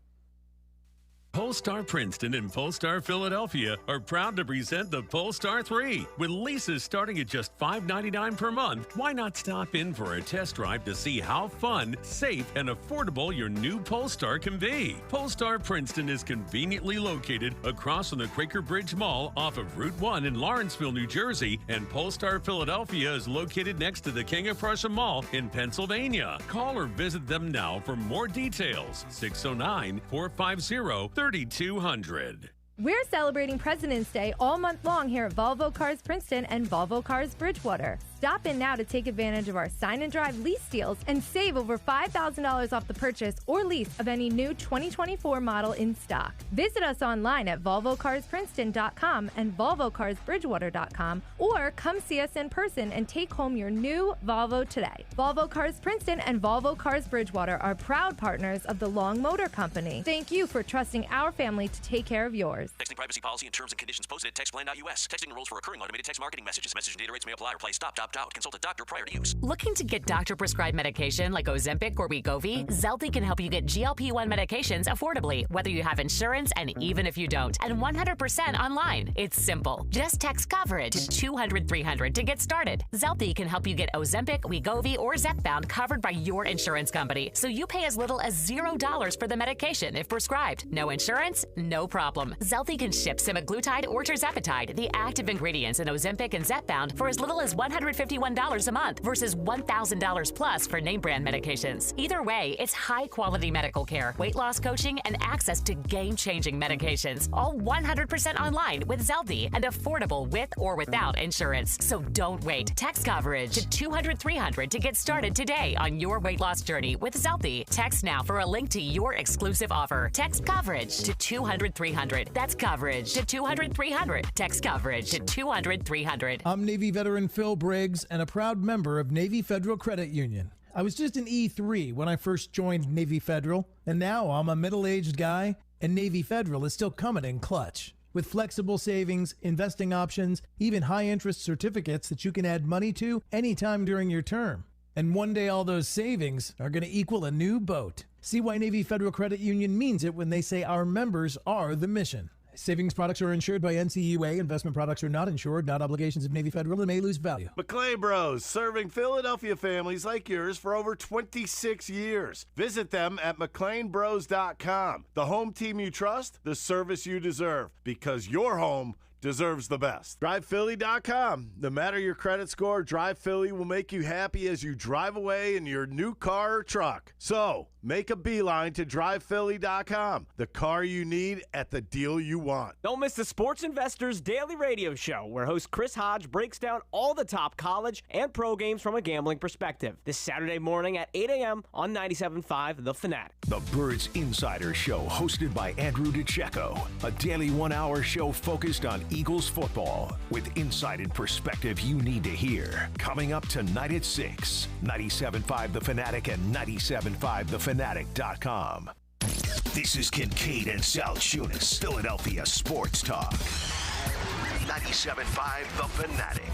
It is 9:26 here on Kincade and Salciunas, 97.5 The Fanatic, live from Radio Row. Big thank you to FanDuel Sportsbook. Make every moment more for making this all possible for us. And on Radio Row in a few minutes, we're going to be joined by our old friend, Rob Motti, Did you used call to him an work. old man or No, break in half? I meant to say our old friend, but I said our old man. Rob Motti used to work at 97.5 The Fanatic. Of course, does a lot of great stuff with the AP, Associated Press. So we can't wait to talk to Rob. He'll be joining us on site in a few He's minutes. not fake news. He's real news. No, he is real news. Every and, time. And so, without further ado, we got to get to our picks. Let's do it. Man. So, Connor, music, please. Third place goes first, right? Go ahead, Connor. Oh, is that how it Wow, goes? apparently. Well, I mean, your picks are the worst. Oh, my God. So What He's is still this? ahead of 56%. Jesus. He's still at 56. What Man, did I hope I your ever do to you? Hey, Bam, your vacation sucks. Titanic for a guy on a cruise ship. That was brutal, John. It's been a long week. Over under people that come after Kincade. We're going to set it 1.5. I'll take the over. All right, what do we got? Saquon, 2+ touchdowns. You can get it at plus 275. I love that because So you're saying, you're 2+ touchdowns. 2+ touchdowns. Part of the reason I think he breaks one, and also the Chiefs had success stopping the quarterback sneak against Josh Allen and the Bills. I think you get in short yardage around the goal line. It'll be Saquon before they go to the tush push. Wow, I like that. One I of like the that. fun Super Bowl novelty like it. props. The first. Andrew's judging them. Okay, Yes. thank you, Andrew. Good call, Connor. The first touchdown, rushing, plus 120. You can bet whether the first touchdown will be rushing or passing. I love that bet. The fact that you can get plus money on that is crazy to me. Like, That's a great one, too. Well, just and makes also in the sense. red zone, the Chiefs are careful, and the Chiefs run the football as well in the red zone. So And- I think that's a good bet. Chiefs not a big explosive play team, and the Eagles' Right. explosive plays are mainly Saquon like that Barkley one? busting I it. do. Okay, you have 2 thumbs up from our man, Andrew DeCecco. This one, the MVP of the Super Bowl at plus 350. I am taking number 1, Jalen Hurts. I still think it's a quarterback award. Oh, yes. So I think he will get that. And, folks, the moment you've all been waiting for, the coin toss. Yes. We've all been waiting. 9 out of 10 years I have hit the coin toss correctly. Okay. This year, the coin toss will be tails. I don't like it. All right. Tails never fails. I don't Who's care if getting you the like it or ball? not. I You're like not 9 that. out of the last 10. Well, that means the Chiefs are calling, so there you go. All right. There we go. Johnny, what do you got? I'll go quickly. 4 negative Chiefs picks. I got DeAndre Hopkins under 17.5 yards receiving. Okay. He's been the 5th or 6th option for them in their passing game. Okay. Under 17.5. Juju Smith-Schuster, under 1.5 receptions. Okay. He will be a non-factor, and his name is stupid. Mahomes, Ian Pickett. over half of an interception. I like that. He's throwing an interception in the game. And Kareem Hunt, over 11.5 rushing attempts. They've relied on him more than Pacheco Because I think they're recently. leaning on him, and that means Pacheco, not DeCecco, is a non-factor. Pacheco, do you like his picks there? Everyone except DeAndre Hopkins under 17.5 receiving. Okay. In a big game like this, they're going to go to the veteran. Okay. All right. I got 4 for you. All right. Hurts. Johnny, we talked about the 40-plus rushing yards. Yep. It went down. It did. 36.5. Hell yeah, I'm taking the over. That's 36.5 That rushing is yards. such a good bet. All right, passing I thought yards. you might go that way, so I didn't want to pick it, Oh, how about trying to that? catch you. Hurts over 211.5 passing yards. Oh, Doesn't I have lo- to I be lo- much. I love that too. I don't think he's. Look, the NFC Championship game. Give me a 225 to 250 day. The to football Jalen guy Hurts. is 2 for 2 with me right now. Oh yeah. How about this plus money? All right. Devontae Smith. Both of these are plus money. Over 4.5 receptions for Devontae Smith. I love that one too. Plus 102. You look smarter than you are. Lastly, Devontae Smith to record a 30-plus yard reception. So that could be 5-yard catch, gets 25 yards afterward, or it could be a deep shot downfield, which I expect. Right. Plus 260. So you're taking that one. Dude, I'm not going to lie, man. That's a clean sweep. Ah, football guys unite. So I only got 3 out of 1, and you thought Connor was brain dead, or you thought he was pretty good? No, I he thought likes it. Connor was Okay. 3 for 4. 3 for Whoa, 4. what's the one that I Only missed? Andrew. I But think, the football, I think the football Saquon, guy, I think Saquon the would get football MVP. guy is 4 for 4. I got you. Thankfully, we Good have stuff, though, Connor. We have Thankfully, another we have another football football guy here with us from the Associated Press. Love this man. One of my favorite people in the business, Rob Motti. Rob, good morning, up, brother. fellas? What's going How on, you man? Good doing? to see you as always. Great to be Did here. you ever produce for Rob? Yes. Oh yeah. We've done shows together. Did you? Rob Was and it a difficult experience? He was a pain in the ass. Yeah, yeah. Rob was one of those guys that I had to walk into the bathroom during commercial breaks. I don't believe that for a second. It's one of the Held best my dudes. hand, Yeah, held yeah, my yeah. One of the hand. best guys in the Made sure I industry. knew where I was going. Got back in the door. So Rob, the tone, the sense that we're getting all week long, everybody that we talk to, the Eagles are loose. the Eagles are acting like they belong to be here. What's the sense that you've gotten to? I know you've talked to everybody as well. 100% on a mission.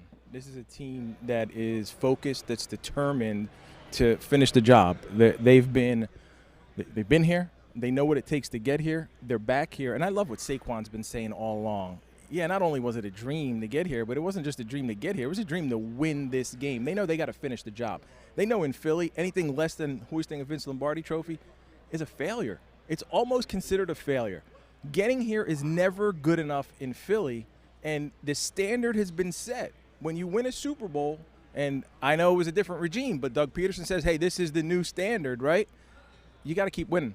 And until you win those rings and pile on those rings, that's the only thing that's going to be – if they lose this game on Monday, everybody's miserable. John used Rob, the F word. He used the F word earlier. I scoffed at him. They scoffed at me about failure. Yeah, but I respect Rob You Bobby, have the so. better team in this game. Yes. You are better in so many different ways. If you do not win on this big stage, what, did you gag it up? Did you choke like you did in 2022 by making stupid mistakes at critical times? You can't do that. No, you got to go out there, finish the job, hoist the Vince Lombardi trophy, be champions of the world, and prevent this team, the Kansas City Chiefs, from a three-peat. And unless they do that, everyone's not going to be happy. You're going to be talking about what did they do wrong? What do they have to do to get over the hump? Is Jalen Hurts a guy who can carry you? That's been one of, and I think a little bit disappointing for me to hear, and I know experts and analysts and all those guys got to come up with different topics each day, but can Jalen Hurts carry a team to victory? Can he? Well, what have you been watching? Like, he's done that when they have needed him to. Pittsburgh game, he was able to throw. Playoffs, he was able to throw the ball 250 yards. When you have Saquon Barkley and you can run for 150, 175, 200 in Saquon's case, you haven't needed Jalen Hurts. But he was on this big stage before, and he almost outplayed. In a way, he outplayed Patrick Mahomes, except for the fumble. That's a tough one, except for the fumble. What was your opinion on the Eagles' mentality this week, Rob? Because I thought that they were confident, poised, and really to a degree loose. I loved it. I loved it. They're certainly not afraid of the stage. They're not. It's not too big for them. They don't mind being in the spotlight. They know how to handle the media, and I think that's a credit to you guys. That's a credit to all the Philly media. You toughen them up. You get them ready for this experience, right? And I was part of that for a long, long time. But opening night, unless the rookies were a little bit wide-eyed walking around, and you're seeing all kinds of weirdness and craziness. But the other guys, they knew what to expect, and they're not going to allow this to in any way impact the way they play this football game. And obviously the Chiefs have been here. They know what it takes, too. So it's going to come down to, I think I love the X's and O's. I love Vic Fangio. Yep. In this matchup. I love trying to match up Steve Spagnuolo and Kellen Moore, and I think that's what it's going to come down to. And as you said, John, they're the more talented football team. You got to win. Rob, big night last night in the NFL with the all the awards. We know that Josh Allen won MVP, Saquon Barkley Offensive Player of the Year. You guys are a big part of it, obviously, with the Associated Press. If it wasn't considered a quarterback award, which is what a lot of people say now about the MVP, do you believe Saquon Barkley should have gotten more recognition for it? Yeah, and it's not a quarterback award. It's just the way that it's trended. Right. And it's been that way since Adrian Peterson won. And I have conversations with voters about this, and we saw something that was a little bit different this year in that Lamar Jackson was the All-Pro, first-team All-Pro quarterback. Josh Allen beat him out for MVP, right.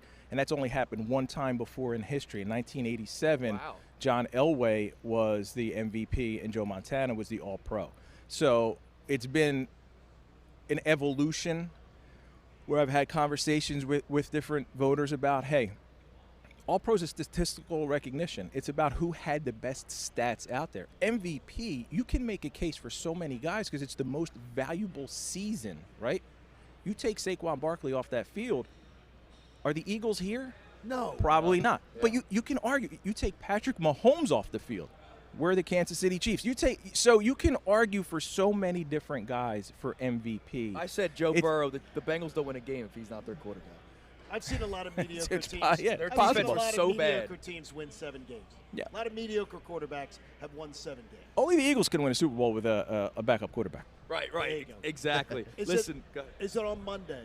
Are we talking about the Eagles' defense or offense leading them to a Super Bowl championship? Offense. I think Jalen steps up. I think Jalen has a game.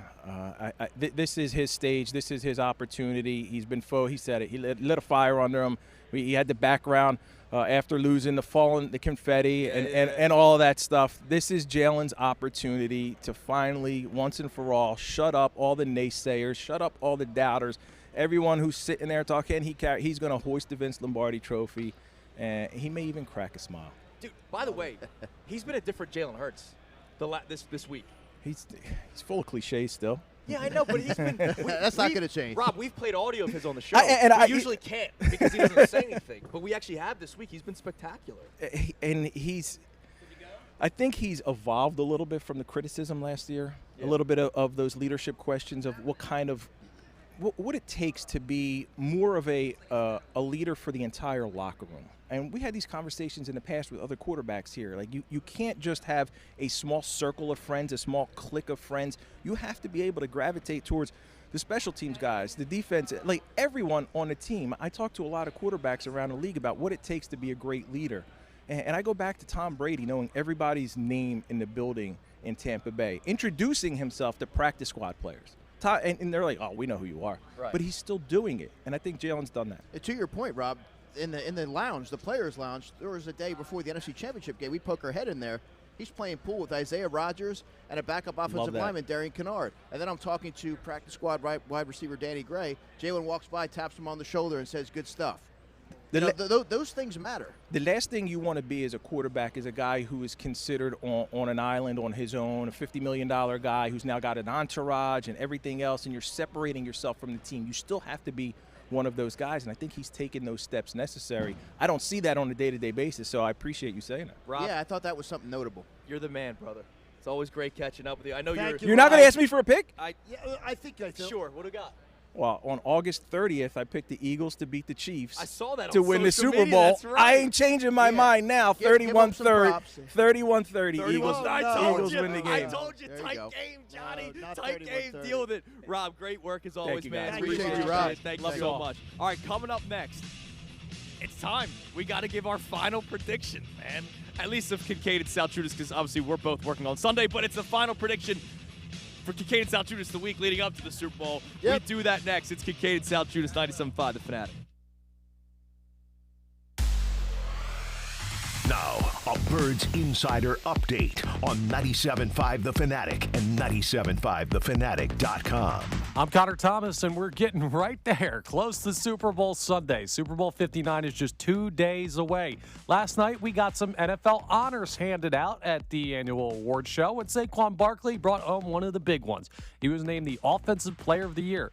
In just his first season here in Philadelphia, a remarkable year by Saquon, and a great acceptance speech as well. Here's a snippet of it. You can't be great without the greatness of others, one of my favorite quotes, and you definitely can't accomplish awards like this without the big boys up front. So thank you guys so much again. Like I said, it's an honor and a privilege. Yeah, Saquon Barkley credited the offensive linemen, the rest of his teammates. I mean, that's deserved. This Eagles team has been a juggernaut on the ground. We'll see if they can keep that up for one more game on Sunday. A couple other honors. Josh Allen brought home MVP. Eagles legend Eric Allen finally gets the Hall of Fame nod. Way overdue for him, but he is in. The Birds are still focused on the Chiefs, though. The only starters on the injury report yesterday for Philly were Devontae Smith and Brandon Graham, listed as limited participants in practice. We'll keep you updated on their statuses ahead of the game. This update is brought to you by Corona. Join 97.5 The Fanatic this Sunday at Patty Wax on South Street, starting at 2 p.m. for the big game pregame show and watch party with Andrew Salciunas and yours truly. Enjoy $5 Coronas, $5 Modelo drafts, and exclusive prizes. Don't miss out. Details at 97.5thefanatic.com. Please drink responsibly. I'm Connor Thomas for the home of the Sixers and Flyers, 97.5 The Fanatic. What's up, everybody? Andrew DeCecco here, Birds Insider for 97.5 The Fanatic and host of the Birds Insider Report. And it's moments like this that I reflect back on the steps that I've taken in covering this special Eagles season. And I can tell you that this team is wired even a little bit more different than the 2022 Eagles. They are a close-knit bunch, and the chemistry and the confidence is at an all-time high. I can't wait to be in New Orleans covering my second Super Bowl and bringing you all the sights and sounds from Radio Row on 97.5 The Fanatic and 97.5thefanatic.com.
that moment.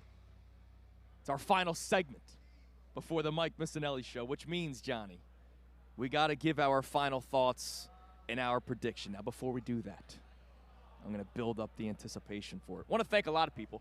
FanDuel Sportsbook, our presenting sponsor that got us down here, make every single moment more with FanDuel. You know I'm a big FanDuel fan for over the years, even a bigger fan now because they got us down here on Radio Row. A lot of thanks to TrueMark Financial Credit Union as well. Visit TrueMark.com or one of the 24 local branches to learn more. Again, none of this is possible without our great sponsors that have been a big part of this station for years, big part of this show. Thank you to Tompkins Community Bank, your bank of choice. They have brought all of Andrew DeCecco's coverage throughout Radio Row here on 97.5 The Fanatic. And, again, Andrew, thank you, man. You've done such a great job over the entire season joining the show. We appreciate it. And today 2 hours, man. It's been fun. Well, I appreciate you guys having me all season long. It's been a fun ride. And we still got one more game. Yeah. And we still got Monday. We're not done yet, man, all right? And, again, join Bill, Connor, and I for the pregame show, again, brought to us by FanDuel Sportsbook. We'll be live at Patty Wax, and then Connor and I are going to stick around and do the watch party. That, of course, courtesy of our friends at Corona. And when the Birds win, make sure you go to Rally House. Maybe that night. You were saying maybe that night you go to Rally House. Well, I've known Rally Houses to be open at odd hours, and Rally House lets you be known. And I believe they have opened before late nights, so who knows? Stay tuned. You should be following Rally House. Yes, absolutely. All right, let's give some predictions. Game breakdown, score, everything. You know how I've been feeling about this game since the NFC Championship game ended. I believe the Eagles win, but you and I are not eye to eye in terms of how this game plays out. I'm sorry. I think we will all have high blood pressure by the end of the night on Sunday. I think this game is coming down to the wire. I told you last week, John, I closed my eyes, and the vision that came to my head was Jake Elliott drilling one through the uprights and being carried off the field because he's the reason why they end up winning Super Bowl 59. I think Jalen Hurts plays a very efficient game. I took his over in passing yards of 211.5. I'm not saying he's going to throw for 300, but I think he throws around 230, 240 efficiently, and Saquon Barkley still does what Saquon Barkley does. The thing that I'm most worried about going into this game is not even Andy Reid and Patrick Mahomes. It's timely blitzes from Steve Spagnuolo. That is the thing that freaks me out the most because he does things differently than other defensive coordinators, and Jalen Hurts, who's done a great job against the blitz, is going to have to be prepared for it. I do believe there's going to be a couple of second or third downs that maybe knock them back a little bit out of field goal range. We've seen that with Jalen in these playoffs against Steve Spagnuolo. I expect to see that on Sunday. But ultimately, I have the Eagles winning the football game. It's going to be a field goal at the end. And just to add to your agita, I'm going to have the Eagles trailing before he kicks the field goal.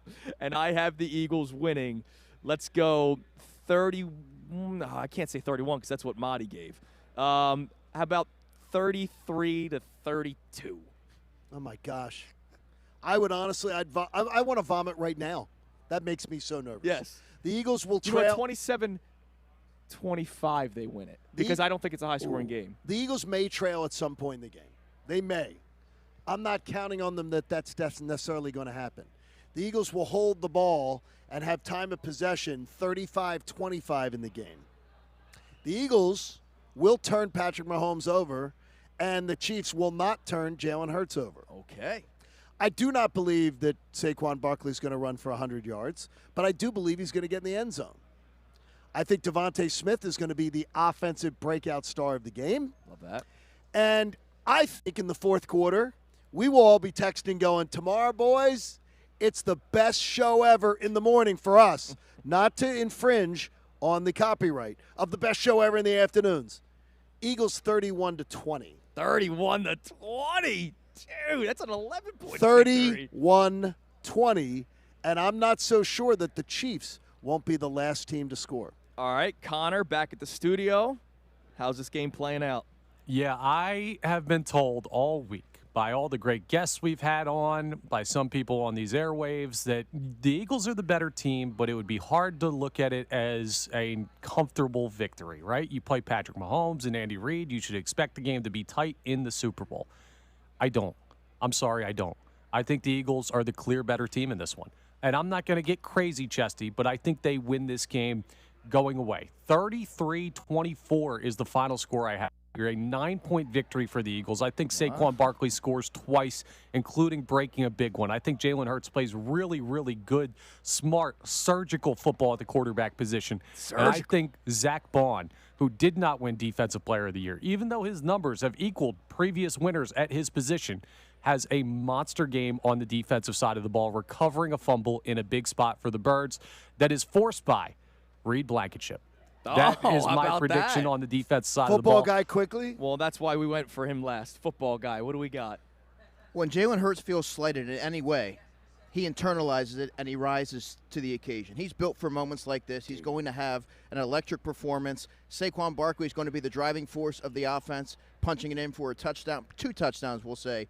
The defense, yeah, they're gonna have their moments. Darius Slay's going to get an interception. Patrick Mahomes is still going to do his thing on the field, improvisation.